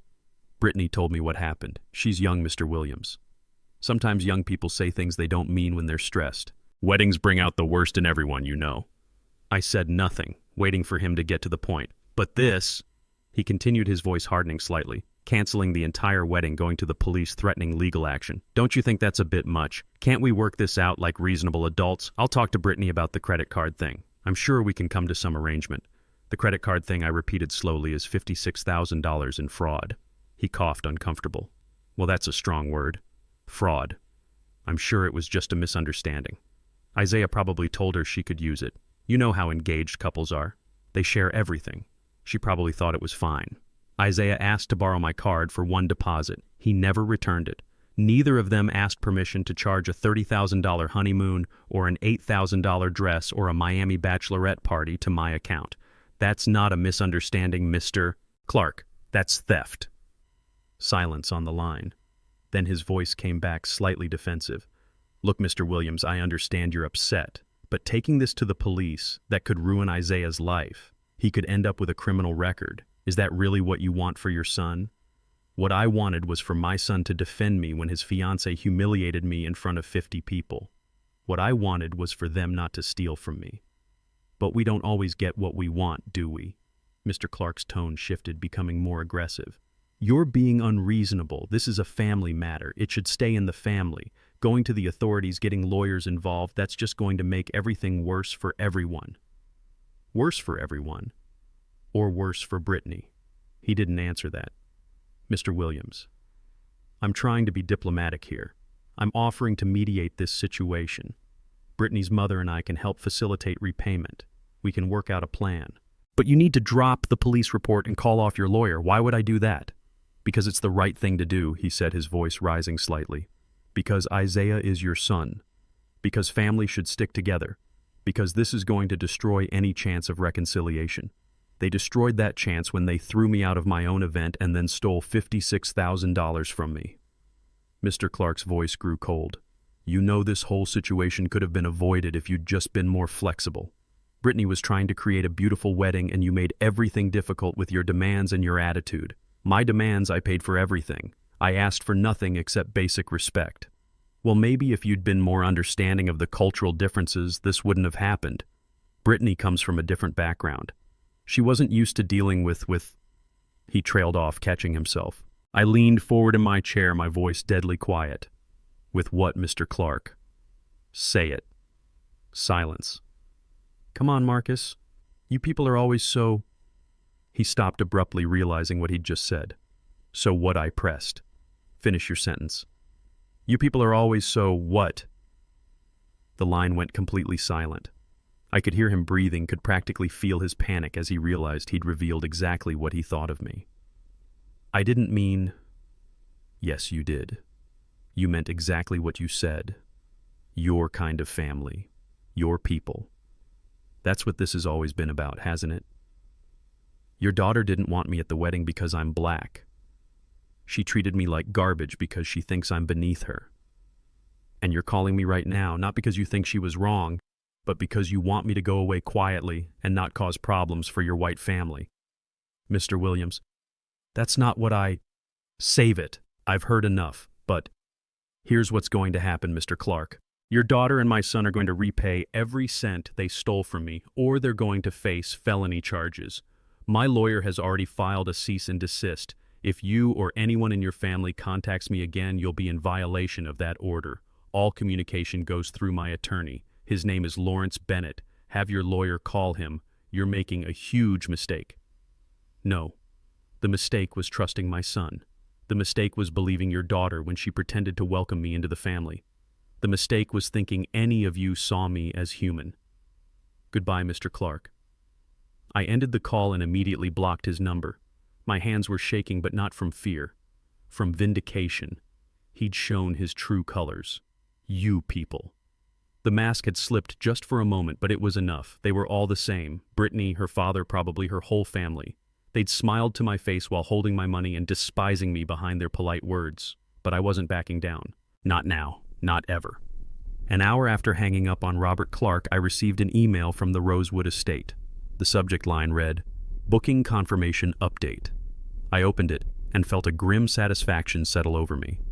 Dear Mr. Williams, as per your cancellation request filed on June 13th, the Williams-Clark wedding scheduled for June 14th has been officially released from our calendar. We are pleased to inform you that the date has been rebooked to another couple. Our staff is excited to provide them with the exceptional service the Rosewood estate is known for. We appreciate your business and the professionalism you demonstrated during the cancellation process. Should you need our services in the future, please do not hesitate to contact us. Warm regards, Jennifer Morrison, Event Coordinator, Rosewood Estate. I read it twice. Their dream venue. The place Brittany had insisted was the only acceptable location now belonged to someone else. Another couple would say their vows under the rose-covered arbor. Another couple would dance in the ballroom with crystal chandeliers. Another couple would cut their cake in the garden pavilion. I forwarded the email to Isaiah's address. No explanation. Just one line in the subject field. Your dream wedding now belongs to someone else. I hit send and closed my laptop. Less than 3 minutes later, my phone exploded with notifications. Text messages flooding in rapid succession. Dad, please, what have you done? The venue is gone. We've been calling everywhere. Everything is booked. Every church, every hall, every outdoor space. There's nothing available. The guests are asking questions. They're confused. They don't know where to go. Brittany is having a breakdown. She's hysterical. You're destroying my life. I set the phone down and walked to the kitchen to make a sandwich. The phone continued buzzing on the counter. Message after message, each one more desperate than the last. How could you do this to your own son? We can fix this. Just tell us how to fix this. I'll pay back every cent. I swear, just help us get the venue back. Dad, please, I'm begging you, don't do this. I ate my sandwich slowly, methodically. Turkey, lettuce, tomato, mustard. I poured a glass of iced tea. The phone buzzed continuously, vibrating against the countertop like an angry wasp. When I finished eating, I picked up the phone and scrolled through the messages. 23 in total, each one more frantic than the last. The final message read, "You won. Are you happy now you've destroyed everything? The wedding is ruined. My relationship is falling apart. Brittany's family hates me. I have nothing left. I hope you're satisfied." I typed a response. Simple. Direct. I didn't destroy anything. You did. When you stood silent while Brittany humiliated me. When you stole my credit card and charged $56,000 without permission. When you rewrote history to make me the villain in your story. You made your choices, Isaiah. These are the consequences. I hit send and then did something I'd been avoiding. I blocked his number. No more texts, no more calls, no more desperate pleas. If he wanted to communicate, he could go through Lawrence like everyone else. My phone immediately felt lighter in my hand. I walked to the living room and sat in my armchair, the same chair where Angela used to read in the evenings. The house was quiet, peaceful. For the first time in months, I felt no obligation pulling at me. No guilt, no pressure to fix things. The wedding venue was gone. The deposits were forfeited. The dream was over. And somewhere in another part of the city, Isaiah and Brittany were realizing that actions have consequences. That you can't humiliate someone, steal from them, and expect them to still save you. I closed my eyes and let the silence wash over me. It felt like freedom. Sunday night, I was watching the news when my laptop pinged with an email notification. The sender was Isaiah. The subject line made me pause. Subject, let's move forward. I almost deleted it without reading, but curiosity got the better of me. I opened it. Dad, Brittany, and I have had a long talk over the past few days, and we've decided to forgive you for everything that happened. We understand that emotions were running high at the rehearsal dinner, and things were said on all sides that people didn't mean. We know this has been hard on everyone. The canceled wedding, the police report, the lawyers, it's all gotten way out of hand. But we're willing to put it behind us and move forward. We've managed to find a small venue for next weekend. Nothing like what we planned, but it will have to do. We're willing to let you attend if you can promise to behave and not make things uncomfortable for Brittany's family. They're already on edge because of everything that's happened. This is our day, Dad, and we'd appreciate it if you didn't make it about you or about the past. We want to focus on our love and our future, not on old grievances. Let's move forward as a family. Water under the bridge. What do you say, Isaiah? I stared at the screen, reading it again to make sure I understood correctly. Then I laughed. It started as a chuckle low in my chest, but it built quickly into something bigger. A full, genuine laugh that echoed through my empty house. I laughed until my sides hurt, until tears formed in the corners of my eyes, until I had to set the laptop aside and catch my breath. Forgive me. They had decided to forgive me. After Brittany told me I didn't belong at my own event. After Isaiah stood silent while I was humiliated. After they stole $56,000 from my credit card. After they lied about me on social media and painted me as a racist villain. They were willing to forgive me, and they were graciously offering to let me attend their wedding. If I promised to behave. If I promised not to make things uncomfortable for Brittany's family. If I promised not to make it about me or the past. The audacity was breathtaking. I wiped my eyes and read the email one more time, looking for any hint of self-awareness, any acknowledgement of what they'd done. There was none. No apology for the theft. No recognition of the disrespect. No mention of the criminal charges they were facing. Just a magnanimous offer to forgive me for having the nerve to defend myself. Water under the bridge, Isaiah had written, as if $56,000 in fraud was just a minor disagreement. As if public humiliation based on race was just emotions running high. As if I was the unreasonable one for not accepting my mistreatment with a smile. My cursor hovered over the reply button. Part of me wanted to respond, to lay out point by point exactly how delusional this email was. To remind Isaiah that I hadn't done anything that required forgiveness, that I was the victim here, not them. But what would be the point? They'd rewritten reality so thoroughly that facts didn't matter anymore. In their version of events, I was the villain who overreacted and destroyed their happiness. Nothing I said would change that narrative. I closed the laptop without responding. No reply. No engagement, not a single word. Let them wait for an answer that would never come. Let them wonder if I'd even read it. Let them sit in the uncertainty of my silence. I'd spent my entire life explaining myself to people who had already decided what they thought of me, defending my actions to people who had no intention of listening, trying to make people understand when they were determined to misunderstand. I was done with that. They wanted to forgive me. They could forgive me in silence. They wanted me at their wedding. They should have thought of that before throwing me out of the last one. I turned off my laptop and went to bed. Tomorrow I'd forward the email to Lawrence. Let him add it to the growing pile of evidence showing their continued harassment and complete lack of accountability. But tonight I would sleep peacefully knowing I didn't owe them a response. I didn't owe them anything anymore. Saturday arrived. The day that was supposed to be Isaiah's wedding. I woke at dawn, made coffee, and sat on my back porch watching the sun rise over Philadelphia. The air was warm, promising a beautiful June day. Perfect wedding weather. My phone had been blissfully quiet since I'd blocked Isaiah's number. No desperate calls, no frantic texts, just peace. At 8 a.m., my old friend Raymond called. We'd worked together at the post office for 20 years before he retired and moved to the Poconos. Marcus, you still coming up to the lake house today? I'd forgotten about his invitation. A week ago, before everything exploded, Raymond had offered me his cabin for the weekend. Get away from the city, do some fishing, clear your head. Yeah, I said. I'll be there by noon. Good. Bring nothing but yourself. I've got rods, beer, and steaks. We'll make a day of it. I packed a small bag and drove north, leaving the city behind. The further I got from Philadelphia, the lighter I felt. Meanwhile, across town, Isaiah and Brittany were dealing with a very different reality. They'd managed to find a venue at the last minute. The basement of a community center in northeast Philly. It was available because it was the kind of place nobody wanted for a wedding. Low ceilings, fluorescent lighting, beige walls with water stains in the corners. Folding chairs instead of elegant seating. No garden, no chandelier, no rose-covered anything. Brittany stood in the cramped bathroom staring at her reflection in the scratched mirror. Her $8,000 Vera Wang dress looked ridiculous in these surroundings, like wearing diamonds to a garage sale. Her makeup was already running from crying. Again. The caterer they'd found on 48 hours' notice had brought trays from Costco.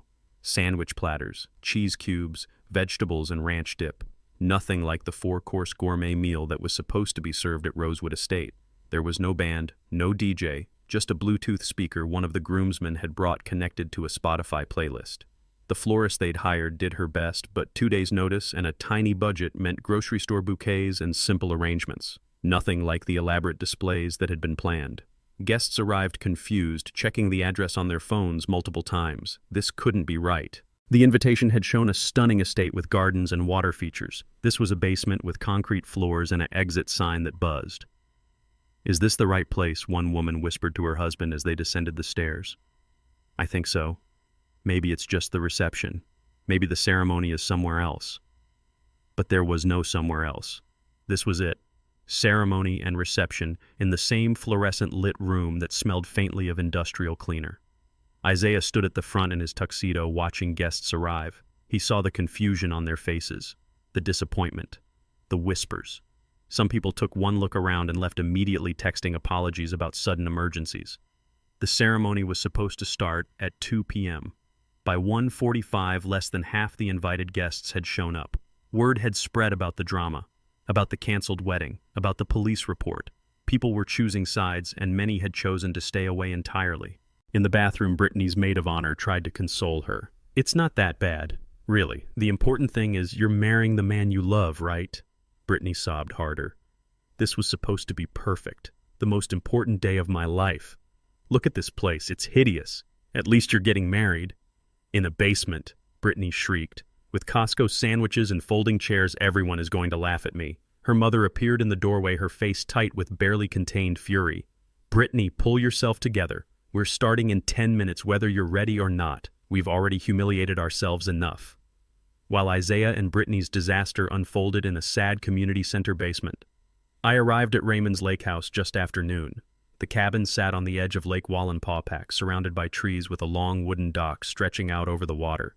Raymond met me at the door grinning. "There he is. Come on, I've got the boat ready." We spent the afternoon on the water, fishing poles in hand, saying very little. That's what I'd always appreciated about Raymond. He understood that sometimes silence was better than conversation. He knew what I'd been through. I'd sent him a brief text summary earlier in the week. He hadn't offered advice or platitudes, just an open invitation to escape. The sun was warm but not oppressive. A light breeze rippled across the lake. Birds called from the trees. My line bobbed gently in the water. I thought about Angela, about how much she would have loved this. She'd always wanted to buy a place on a lake someday, somewhere we could retire and watch the world slow down. We'd never gotten the chance. I pulled out my phone and looked at the photo I kept in my wallet, now saved as my lock screen. Angela at 40, laughing at something I'd said, her head thrown back, joy radiating from her face. That was the woman I'd loved, the woman who'd made me promise to take care of Isaiah. I'd kept that promise. But Isaiah was a grown man now making grown man choices, and those choices had consequences I couldn't protect him from. Marcus Raymond called from the other end of the boat. "You okay?" "I'm good. Really good." And I meant it. For the first time in months, maybe years, I felt at peace. At 4 p.m., Raymond and I docked the boat and sat on his porch overlooking the water. He grilled steaks while I sipped a beer and watched the sun begin its descent toward the horizon. "Mind if I take a picture?" I asked. "Go ahead." I walked down to the dock and set up my phone. The sun was painting the sky in shades of orange and pink, reflecting off the still water. I positioned the phone to capture the sunset with my fishing rod leaning against the dock railing and the lake stretching out endlessly. I snapped the photo. It was perfect, peaceful, a moment of pure contentment. I opened Facebook, uploaded the image, and typed a simple caption. Sometimes the best decision is knowing when to let go. No mention of the wedding, no mention of Isaiah, no explanation needed. I hit post and put my phone away. Back at the community center, the reception was limping toward its conclusion. The Costco cake had been cut. The Spotify playlist had run through twice. Guests were leaving early, citing babysitters and early morning commitments. Brittany sat at the head table, still in her expensive dress, mascara streaked down her face. Her dream wedding had turned into a nightmare, and she knew exactly who to blame. She pulled out her phone and started typing furiously. Isaiah sat next to her, numb. His father hadn't shown up, hadn't called, hadn't sent any message at all. Half his family hadn't come. His co-workers had made excuses. The wedding that was supposed to be the highlight of his life had become a humiliating disaster in a basement with folding chairs and grocery store flowers. He opened Facebook and saw his father's post, the sunset, the lake, the peaceful image with that caption.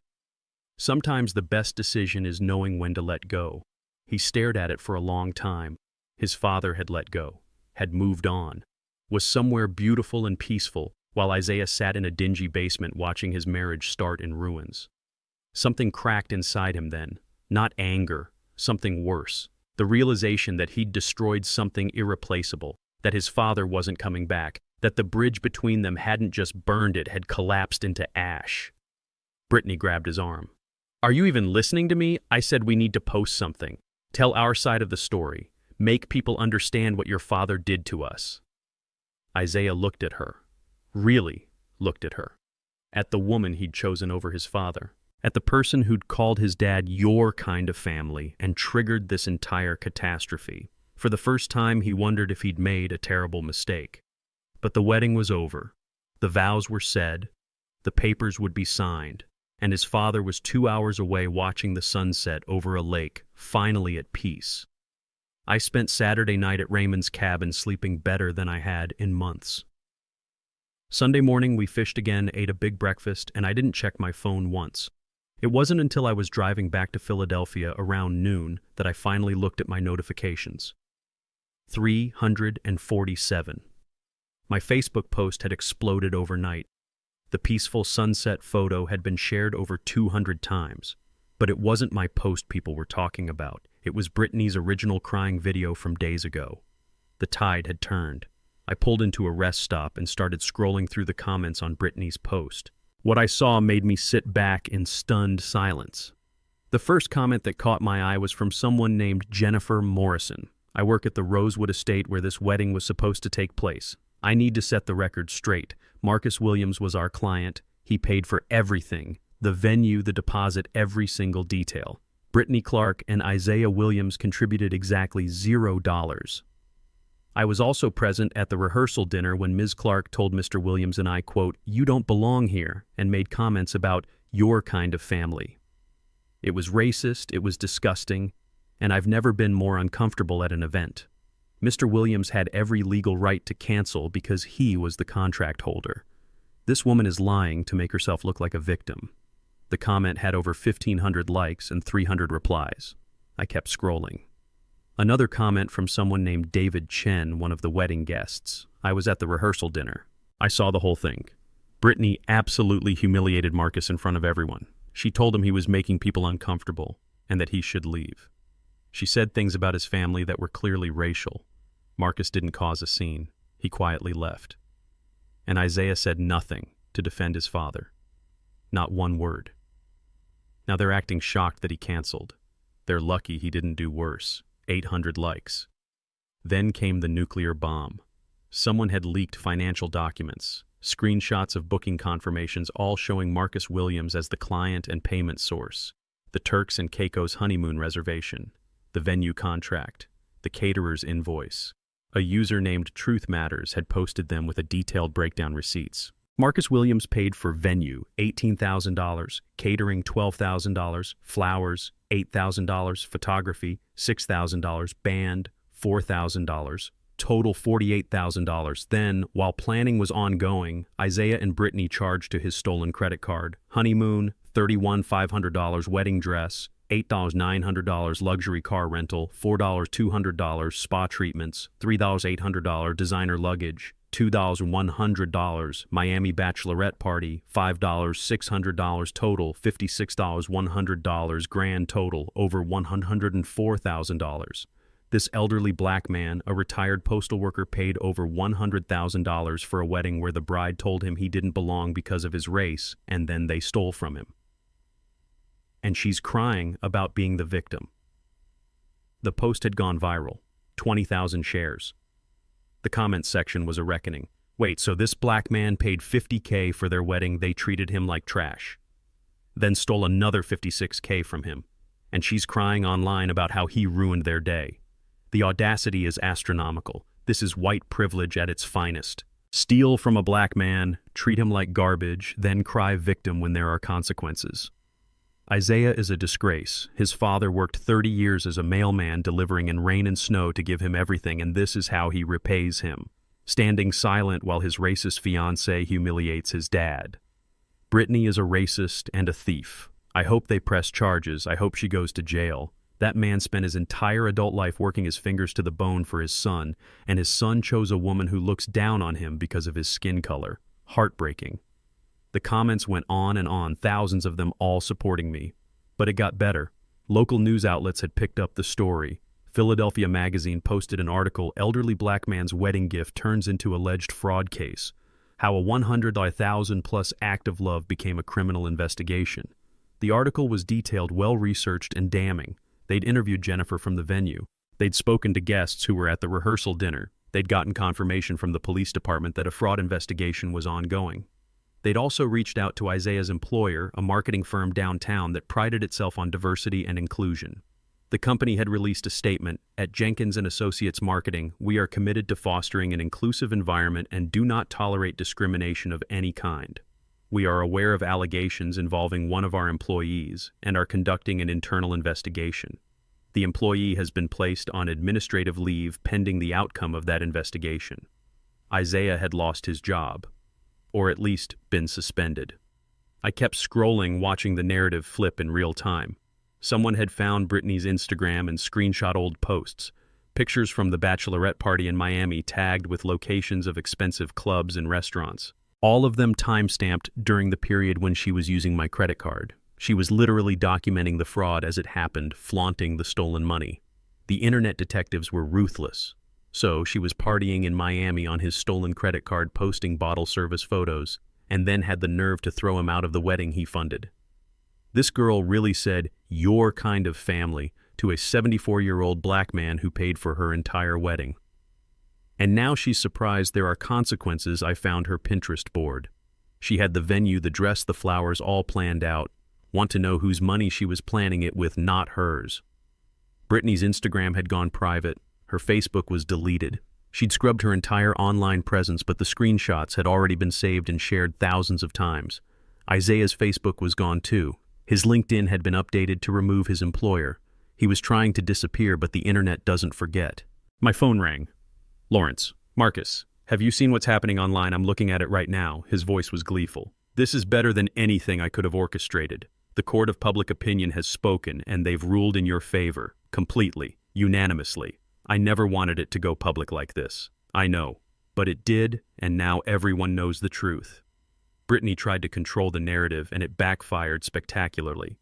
His voice turned more serious. "I got a call this morning from Robert Clark's attorney. They want to settle."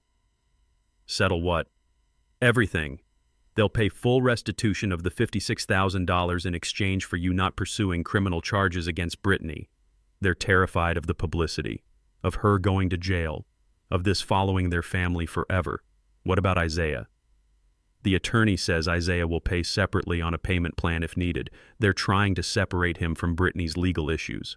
I sat in my car watching trucks roll past on the highway. "What do you think I should do?" Lawrence was quiet for a moment. "Legally, you have every right to pursue criminal charges. The evidence is overwhelming. But Marcus, I've known you for 50 years. You're not a vengeful man. You wanted accountability, not destruction. They're offering accountability, full restitution, public humiliation that will follow them forever. And you get to move on with your life without months of court dates and testimony." I thought about Brittany sitting in a jail cell, about Isaiah with a criminal record, about the years of legal battles. I thought about Angela, about what she would want. "Set up the settlement," I said finally. "Full restitution within 90 days. A written apology, not public, just to me. And a binding agreement that they never contact me again unless I initiate it. Done. I'll have documents drafted by tomorrow." "One more thing, Lawrence. What's that? Thank you for everything." "That's what family does, brother. We show up." I ended the call and sat in the parking lot for a long time, watching my phone continue to blow up with notifications. Friend requests from strangers, messages of support, interview requests from news outlets. I ignored them all. This was never about public vindication. It was about standing up for myself when everyone told me to back down. It was about refusing to accept disrespect just to keep the peace. It was about teaching people that love without respect is worthless. The internet had done in 48 hours what I could never have done myself. They'd exposed the truth. They'd held Isaiah and Brittany accountable in a way that was more thorough than any court could manage. Brittany would forever be the racist woman who stole from an elderly black man and tried to play victim. Isaiah would forever be the son who betrayed his father for a woman who didn't respect him. Their names were permanently tied to this story. And me, I was the man who said no, who set boundaries, who refused to be a doormat. I started my car and headed home.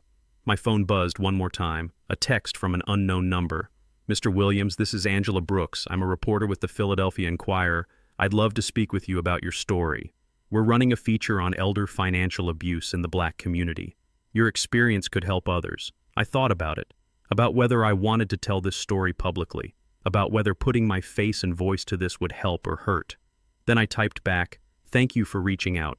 I'll consider it. Can you send me details via email?' She sent her contact information immediately. I saved it and made a mental note to discuss it with Lawrence. But for now, I just wanted to go home, to sit in my quiet house, to look at pictures of Angela, to feel the peace that came from knowing I'd done the right thing even when it was hard. The truth had come out, not because I'd shouted it from the rooftops, but because I'd simply stood firm and let their lies collapse under their own weight. Sometimes the best revenge isn't revenge at all. It's just living well and letting the truth speak for itself. Monday afternoon, I was in my backyard pulling weeds from Angela's old garden when my phone rang. Jerome, Angela's brother, the same man who'd told me to be the bigger man just days ago. I almost didn't answer, but we'd been family for over 30 years.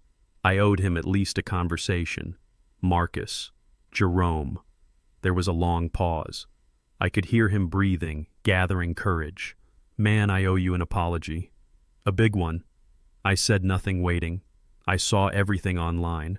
The receipts, the screenshots, the comments from people who were there. I saw what Brittany really said to you, what she really is. His voice cracked slightly. "Marcus, I'm sorry. I told you to be the bigger man. I told you to let it go. I didn't know. I didn't understand. Most people didn't want to know." I said quietly. It was easier to blame me. "You're right, and I was wrong. Angela would be ashamed of me for not having your back." The mention of his sister hung heavy between us. "She would have been ashamed of a lot of people," I said. Jerome sighed deeply. "Isaiah called me last night. He's in bad shape, Marcus. Real bad shape. He lost his job, got put on administrative leave, and then they found a reason to let him go. Brittany's family won't return his calls.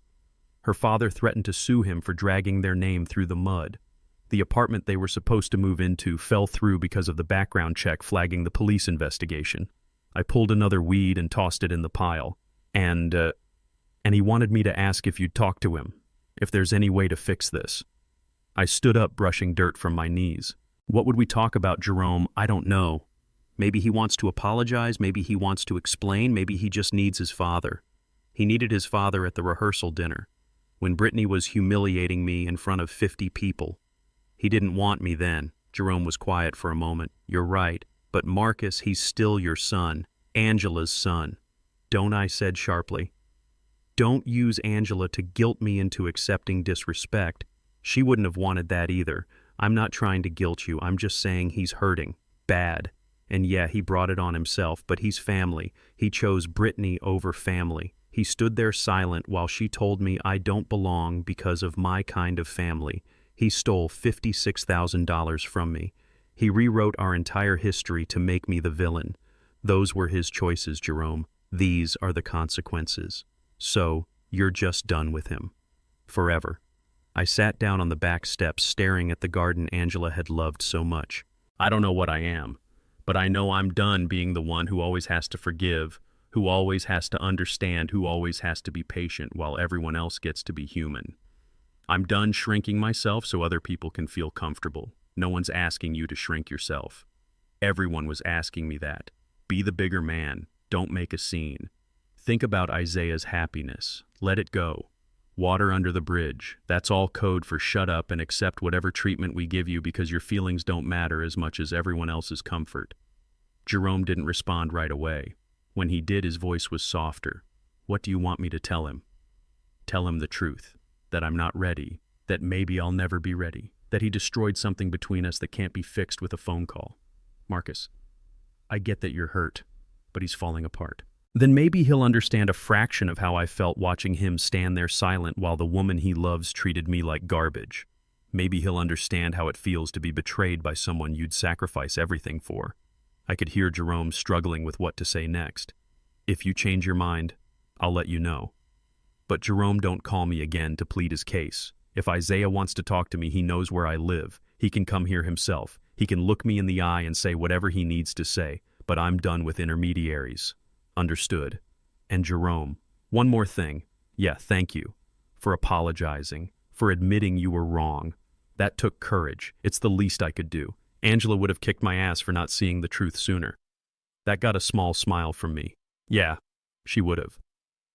We ended the call and I went back to the garden, pulling weeds, watering plants, doing the simple work that Angela used to do when she needed to think. Isaiah was falling apart. Part of me, the part that had raised him and loved him for 32 years, wanted to reach out, wanted to fix it, wanted to be the father who saves his son from consequences. But another part of me, the part that had finally learned to value myself, knew that saving him now would only teach him that there are no real consequences for betrayal. He made his choice. Now he had to live with it. Just like I had to live with mine. Tuesday morning I was washing dishes when my phone rang. The caller ID showed Philadelphia Police Department.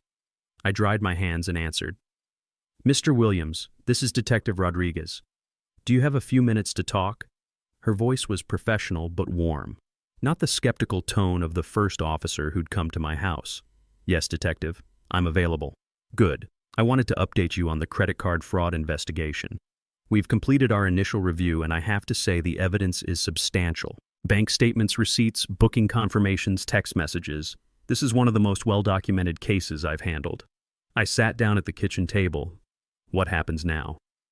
"We're moving forward with charges against Brittany Clark for felony credit card fraud and theft. The district attorney has reviewed the file and agrees we have more than enough for prosecution. Your son, Isaiah Williams, may face charges as an accessory since he was the one who initially obtained your credit card and failed to return it." My stomach tightened. What does that mean exactly if convicted Ms. Clark could face 3 to 5 years in prison? Your son, given his role was less direct, would likely face probation and mandatory restitution. But there's also a possibility of jail time depending on how the DA wants to proceed. I stared out the window at nothing in particular. How long would Isaiah be in jail? For accessory to fraud at this level. Possibly 6 months to a year, though a judge might suspend the sentence in favor of probation if he has no prior record and shows remorse. 3 to 5 years for Brittany. Up to a year for Isaiah. Prison time, criminal records, lives permanently altered. "Mr. Williams, are you still there? I'm here, I'm just processing. I understand this is difficult, he's your son. But I want you to know that the evidence is clear. They committed a serious crime. Over $56,000 in unauthorized charges. That's not a small amount." "I know." Detective Rodriguez's voice softened slightly. "However, I also need to tell you about your options. You are the victim in this case. You have some say in how we proceed. What do you mean you can choose to press full criminal charges, which means prosecution moves forward regardless of restitution? Or you can request that the DA pursue restitution without jail time, meaning they'd have to pay you back in full but might avoid prison if they comply, so I can decide whether they go to jail." "Not entirely. The DA makes the final call. But your wishes as the victim carry significant weight, especially in a case like this where the defendants have no prior record. If you indicate you want restitution and accountability without incarceration, the DA will likely work out a plea deal." I closed my eyes. "Can I have some time to think about it?" "Of course. But I need to know within the next few days. The DA wants to move forward this week. I'll call you back by Thursday." "That works." "Mr. Williams, one more thing." "Yes, I read the whole file, including the witness statements about what happened at the rehearsal dinner. What that woman said to you." Her voice hardened. "I'm sorry you went through that. You didn't deserve it." "Thank you, Detective. We'll talk soon." I ended the call and sat in the silence of my kitchen. The decision was mine. I could send Brittany to prison for up to 5 years. I could give Isaiah a criminal record that would follow him forever. I had the power to destroy them the way they'd tried to destroy me. But did I want that power? Did I want to be responsible for putting my son in jail? I grabbed my keys and drove to St. Augustine's Church, the same church where Angela and I had gotten married 30 years ago, the same church where we'd had her funeral, the same church where I'd baptized Isaiah as a baby. The building was empty on a Tuesday afternoon. I walked down the center aisle, my footsteps echoing off the high ceiling. Sunlight streamed through the stained glass windows, casting colored patterns across the wooden pews. I sat in the front row and looked up at the crucifix hanging above the altar. Jesus on the cross arms spread suffering. I wasn't a perfect Christian. I missed more Sundays than I attended. I struggled with prayer, but in moments like this when I needed clarity, this was where I came. I sat in silence. No prayers, no words, just sitting in the presence of something bigger than myself. What would Angela want me to do? She'd want mercy. She'd always been softer than me, quicker to forgive. But she'd also been fierce when it came to protecting the people she loved. When Isaiah was bullied in school, she'd marched into that principal's office like a woman on a mission. She would have been heartbroken by what Isaiah did, but she would have still loved him. What did I want? I wanted my son back, the real version. Not the one who'd been manipulated by Brittany, not the one who'd rewritten history, but the little boy who used to climb into my lap when he was scared, the teenager who'd called me from college just to hear my voice, the young man who'd told me I was his hero. That Isaiah was still in there somewhere, buried under layers of bad decisions and worse influences. But I also wanted accountability. I wanted him to understand that actions have consequences, that you can't steal from people and expect no repercussions, that standing silent while someone you love is abused makes you complicit. I sat there for over an hour, watching the dust motes float through the colored light, listening to the silence, feeling the weight of the decision pressing down on me. Finally, I stood up. I didn't have an answer yet, but I had clarity about what I needed to do next. I needed to talk to Lawrence. I needed to understand all my options. I needed to figure out how to hold them accountable without destroying them completely.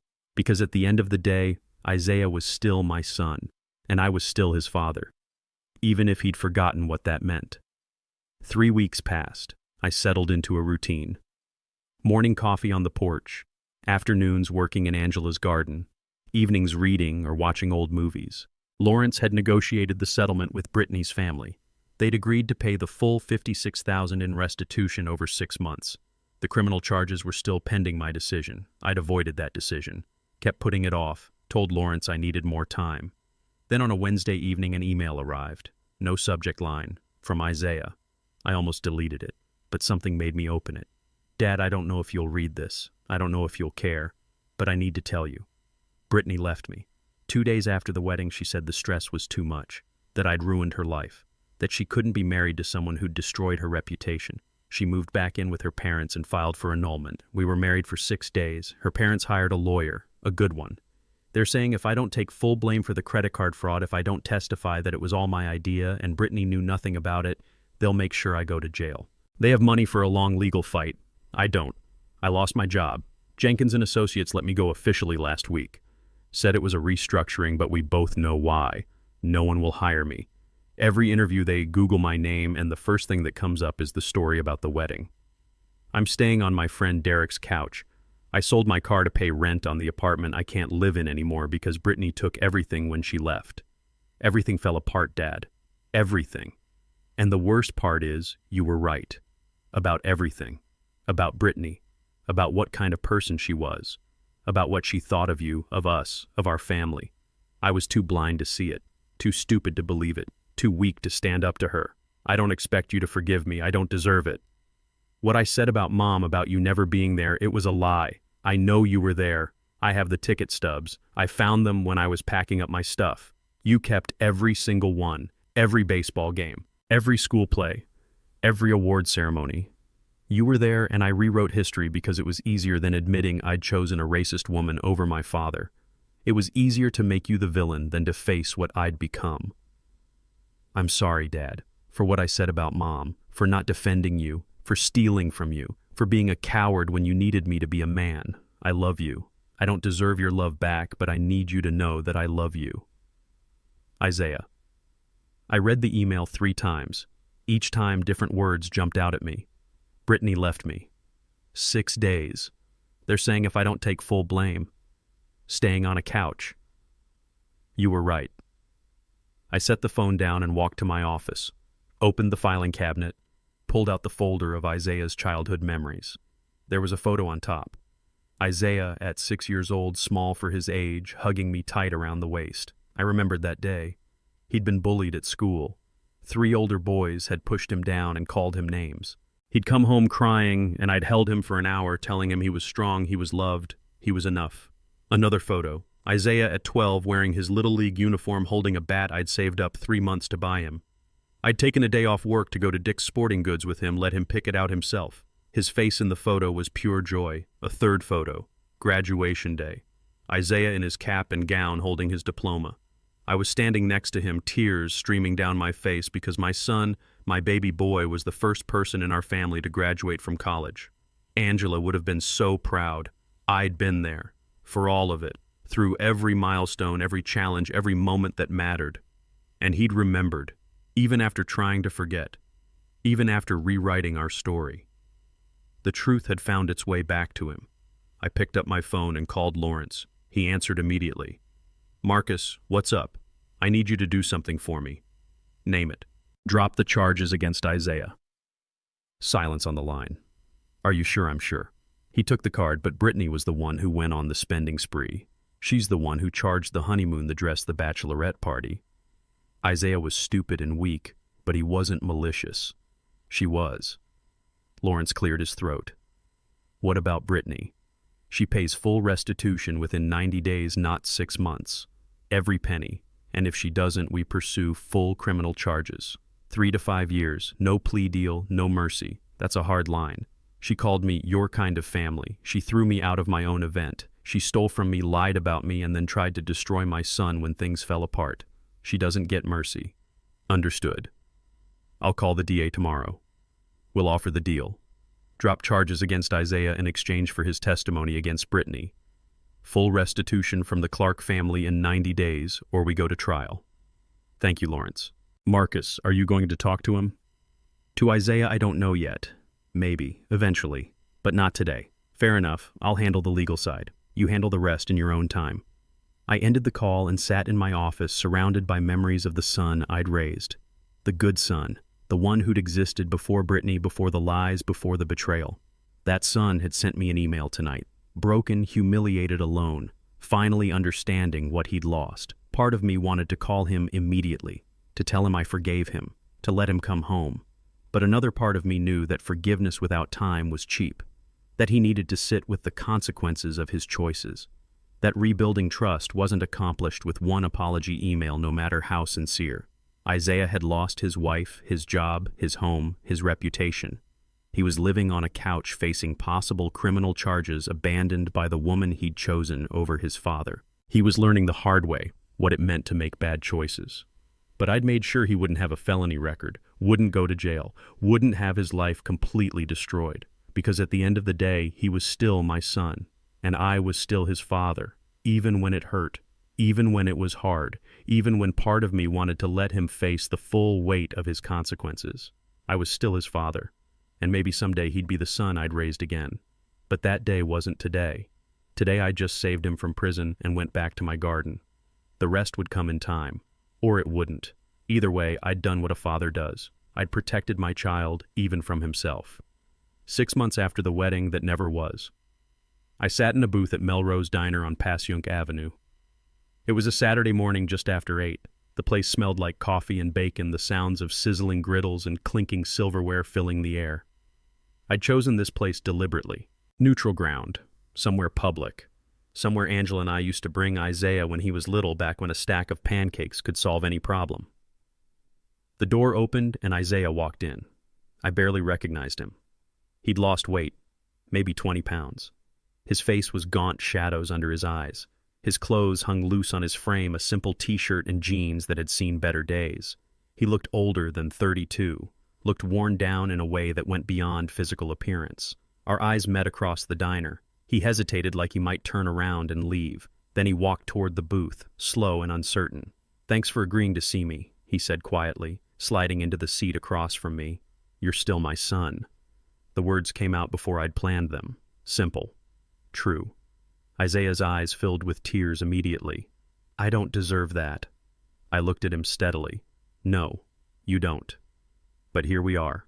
The waitress came over, an older woman with kind eyes who'd probably been working this diner for decades. She poured coffee for both of us without asking, set down 2 menus, and disappeared. We sat in silence. Isaiah wrapped his hands around the coffee mug like he needed its warmth. "How have you been?" he asked finally. "I've been fine. Good, actually. Peaceful." He nodded, looking down. "I've been following the garden blog you started, the one about Mom's flowers. It's beautiful." I was surprised he knew about that. I'd started it on a whim 2 months ago, posting photos of Angela's garden as it came back to life. I hadn't told anyone. You read it every post. It helps me feel closer to her. To both of you. The waitress returned. I ordered eggs and toast. Isaiah ordered the same, though I suspected he couldn't afford much more. After she left, Isaiah took a deep breath. "Dad, there's things you don't know. Things I need to tell you. I'm listening." He stared into his coffee mug. "Brittany was cheating on me. The whole time we were engaged. I found out after she left. Her best friend told me out of spite. There was a guy from her gym. She'd been seeing him for 8 months. I said nothing, letting him continue. The wedding, the big expensive dream wedding, it wasn't about us. It was about Instagram, about showing off. She had a Pinterest board with thousands of pins. She talked about it constantly, about how many likes she'd get, about going viral. She told her friends I was her ticket to the wedding she'd always wanted. She said, and his voice broke, she said, "Isaiah's dad is loaded. He's desperate to stay relevant in his son's life. I'm going to milk it for everything it's worth." My jaw tightened, but I kept my expression neutral.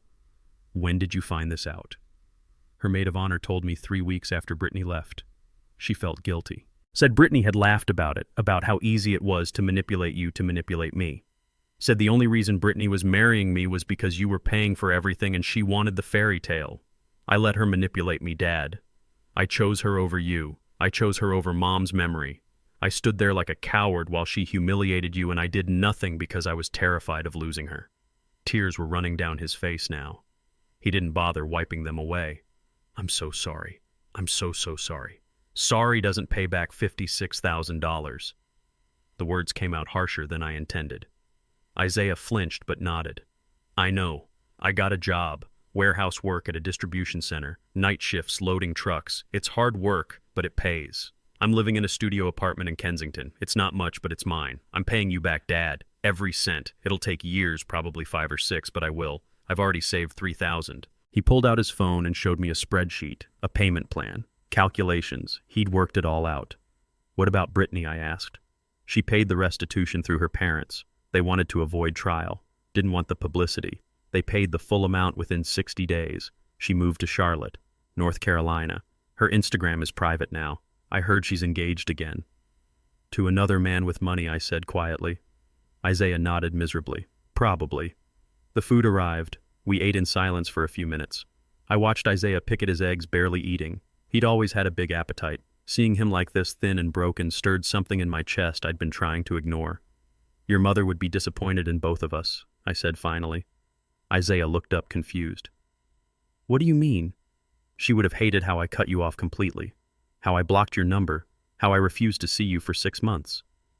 And she would have been heartbroken at how you treated me, at the choice you made.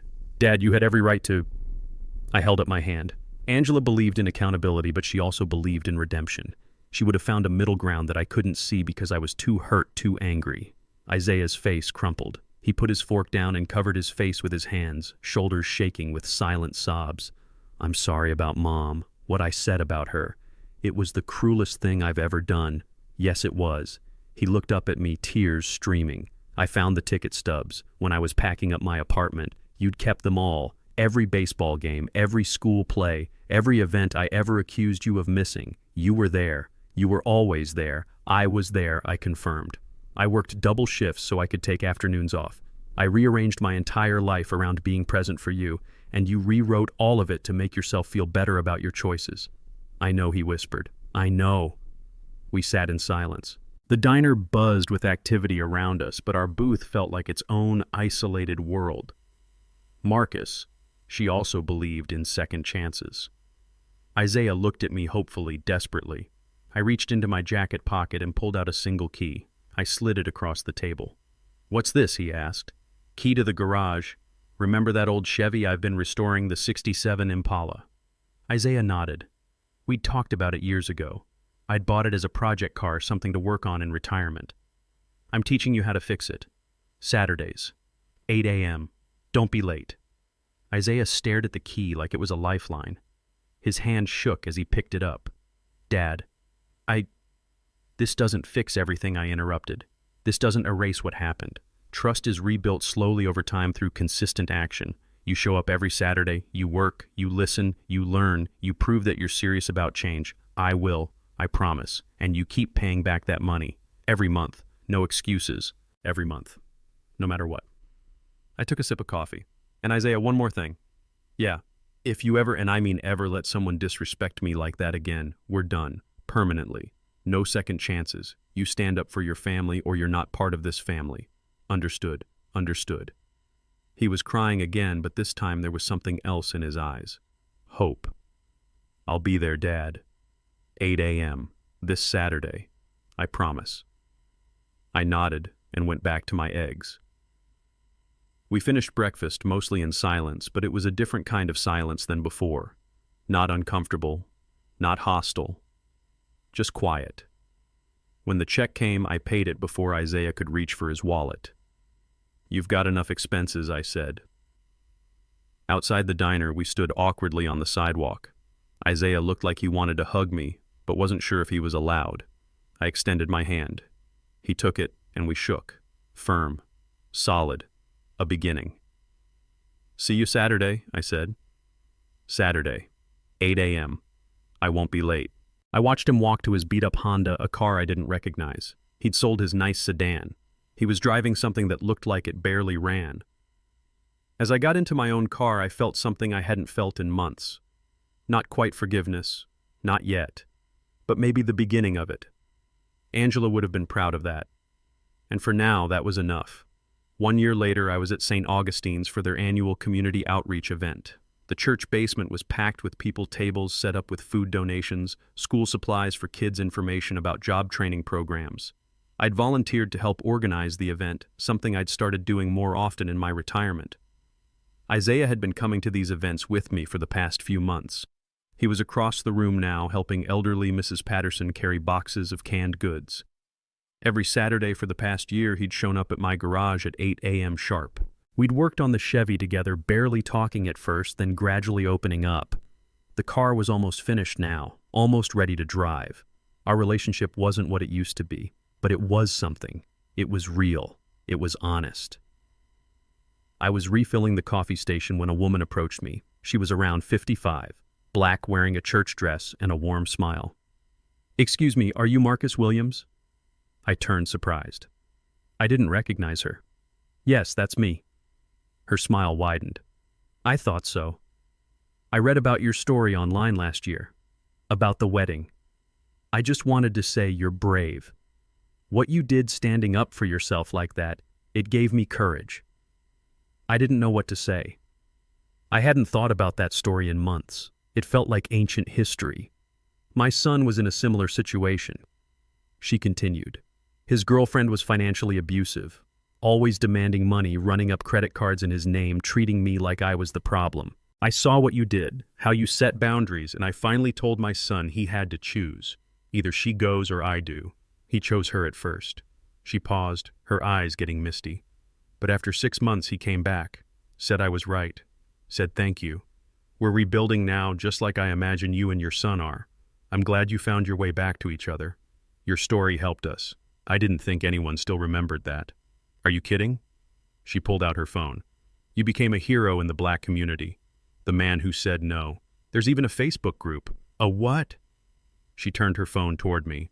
On the screen was a Facebook group called Standing Your Ground, like Marcus Williams. The member count at the top read 45,237 members. I stared at it in disbelief. May I asked, gesturing to her phone. Of course. I scrolled through the group. Post after post from people sharing their stories. Parents who'd set boundaries with entitled adult children. Elders who'd refused to be financially exploited by family members. Black families discussing generational trauma and the pressure to always forgive, always sacrifice, always be the bigger person. One post read, "My daughter wanted me to pay for her destination wedding in Bali, $80,000. When I said I couldn't afford it, she called me selfish. I thought of Marcus Williams and said no. She didn't speak to me for 8 months, but she's slowly coming around now. Thank you, Marcus, for showing us it's okay to have boundaries." Another, "I'm a 68-year-old grandmother. My grandson was stealing from me to support his gambling habit. I pressed charges like Marcus did. Best decision I ever made. He's in recovery now and we're rebuilding our relationship." And another, "Marcus Williams taught me that love without respect is just abuse with a prettier name. I cut off my toxic sister after 40 years of being her ATM. I sleep better now."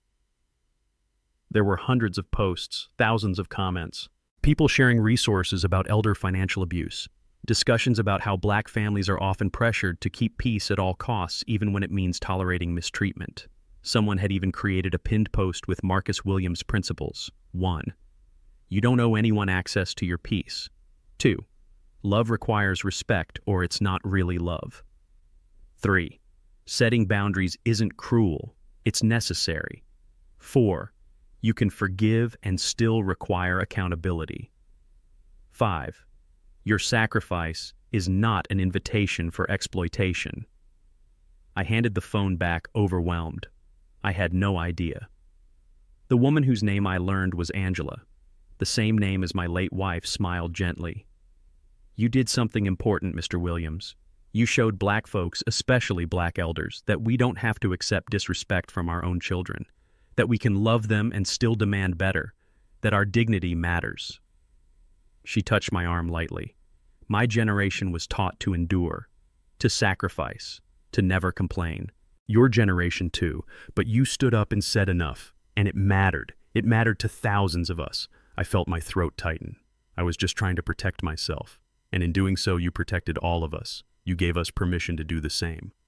Across the room, Isaiah was laughing with some of the church youth, showing them how to properly stack boxes. He looked healthy now. He'd gained back the weight. His eyes were clearer. He was becoming the man I'd raised again. Angela followed my gaze. "That your son?" "Yes. You two working it out?" "We're trying. One Saturday at a time." She nodded approvingly. "That's all any of us can do. One day at a time. One choice at a time." She squeezed my arm once more. "Thank you, Mr. Williams, for showing us that love doesn't mean being a doormat, for teaching us that we can forgive without forgetting, for proving that our elders deserve respect, not exploitation." She walked away, leaving me standing by the coffee station with tears in my eyes. I'd thought my story was just about me and Isaiah, about a father and son navigating betrayal and redemption. I hadn't realized it had become something bigger, a movement, a message. Isaiah walked over carrying an empty box. "You okay, Dad?" "I'm good, son, real good." He smiled, and for the first time in over a year, it reached his eyes. "Good, because Mrs. Patterson wants to know if you'll help her organize the clothing drive next month. Tell her yes." As Isaiah walked away, I pulled out my own phone and searched for the Facebook group. I found it and scrolled through more posts, more stories, more people finding their voice, finding their boundaries, finding their worth. I didn't join the group, didn't comment, didn't announce myself, but I read and I smiled because Angela was right. Sometimes saying no is the most loving thing you can do for yourself and for everyone watching. People ask me if I regret what I did. Canceling the wedding, going to the police, cutting off my son. The answer isn't simple. Do I regret standing up for myself? No. Do I regret the pain it caused every single day? But the truth is, I regret that it took me 74 years to learn that love without respect is just abuse with a prettier name. I spent 30 years delivering mail for the United States Postal Service. Rain, snow, heat, gloom of night we delivered. That was our creed, our promise. But nobody tells you that sometimes the hardest delivery is walking away, that sometimes the most important package you can protect is your own dignity. Isaiah and I are rebuilding, slow, careful, honest. Every Saturday morning we meet in my garage. We work on that old Chevy together. We don't talk much about what happened. We don't need to. The work is the conversation, passing wrenches, adjusting carburetors, sanding rust. We're rebuilding more than a car. We're rebuilding trust, one bolt at a time. He's paid back $11,000 so far. 4 years to go. Every month a check arrives. Never late, never short. That consistency tells me more than any apology ever could. Last month we finished the Chevy. Took it for a drive down Kelly Drive, windows down, old school music playing. Isaiah looked over at me and said, "Mom would have loved this." And he was right. Angela would have loved seeing us together again. She would have been proud that we found our way back. Brittany. I heard she's engaged again, to another man with money, a business executive in Charlotte. I saw it on social media passed along by someone who thought I'd want to know. She's planning another big wedding. Some people never learn, they just find new victims. But I did learn. I learned that being the bigger man doesn't mean being the silent man. It doesn't mean swallowing disrespect to keep the peace. It means standing firm in your worth while still leaving the door open for redemption. I learned that my ancestors didn't survive the Middle Passage, didn't endure slavery, didn't fight through Jim Crow, and segregation, didn't march for civil rights so that I could spend my twilight years being disrespected by people who looked down on me because of my skin color. I learned that you can forgive someone and still require them to earn back your trust. That reconciliation without accountability is just enabling. That love must be built on a foundation of mutual respect, or it's not really love at all. I learned that setting boundaries isn't cruel. It's necessary. It's healthy. It's an act of love for yourself and ultimately for the person you're setting boundaries with. And I learned that sometimes the most loving thing you can do is say no. No to being taken for granted. No to being exploited. No to being treated as less than human. No to sacrificing your dignity for someone else's comfort. Just no. That Facebook group, the one with 45,000 members, they call me a hero. But I'm not a hero. I'm just a 74-year-old man who finally learned to value himself. If my story helps even one person find the courage to set boundaries, to demand respect, to walk away from toxicity, then maybe the pain was worth it. Last Sunday, Isaiah and I sat on my front porch. Same porch where Angela and I used to sit every evening watching the neighborhood wind down. We had lemonade just like she used to make. We didn't talk much, just sat there in comfortable silence, watching the sunset paint the Philadelphia sky in shades of orange and pink. At one point, Isaiah reached over and squeezed my shoulder. "Thank you, Dad, for not giving up on me." "I didn't give up on you," I said. "I gave up on accepting disrespect." "There's a difference." He nodded, understanding. "I'm glad you did. I needed to learn that lesson, even if it hurt." We sat there until the streetlights came on, two men who'd lost each other and found their way back, scarred but stronger, broken but healing. That's where my story ends. Not with a fairy tale wedding, not with perfect reconciliation, but with two people learning what love actually means. And sometimes that's enough. Before I go, let me ask you something. Have you ever had to set boundaries with family? Have you ever been told to be the bigger person when what you really needed was to be respected? Drop your story in the comments. You're not alone. If this story meant something to you, hit that like button and subscribe. Share it with someone who needs to hear that their dignity matters. Thank you for listening to an old mailman's story. And remember, you don't owe anyone access to your peace.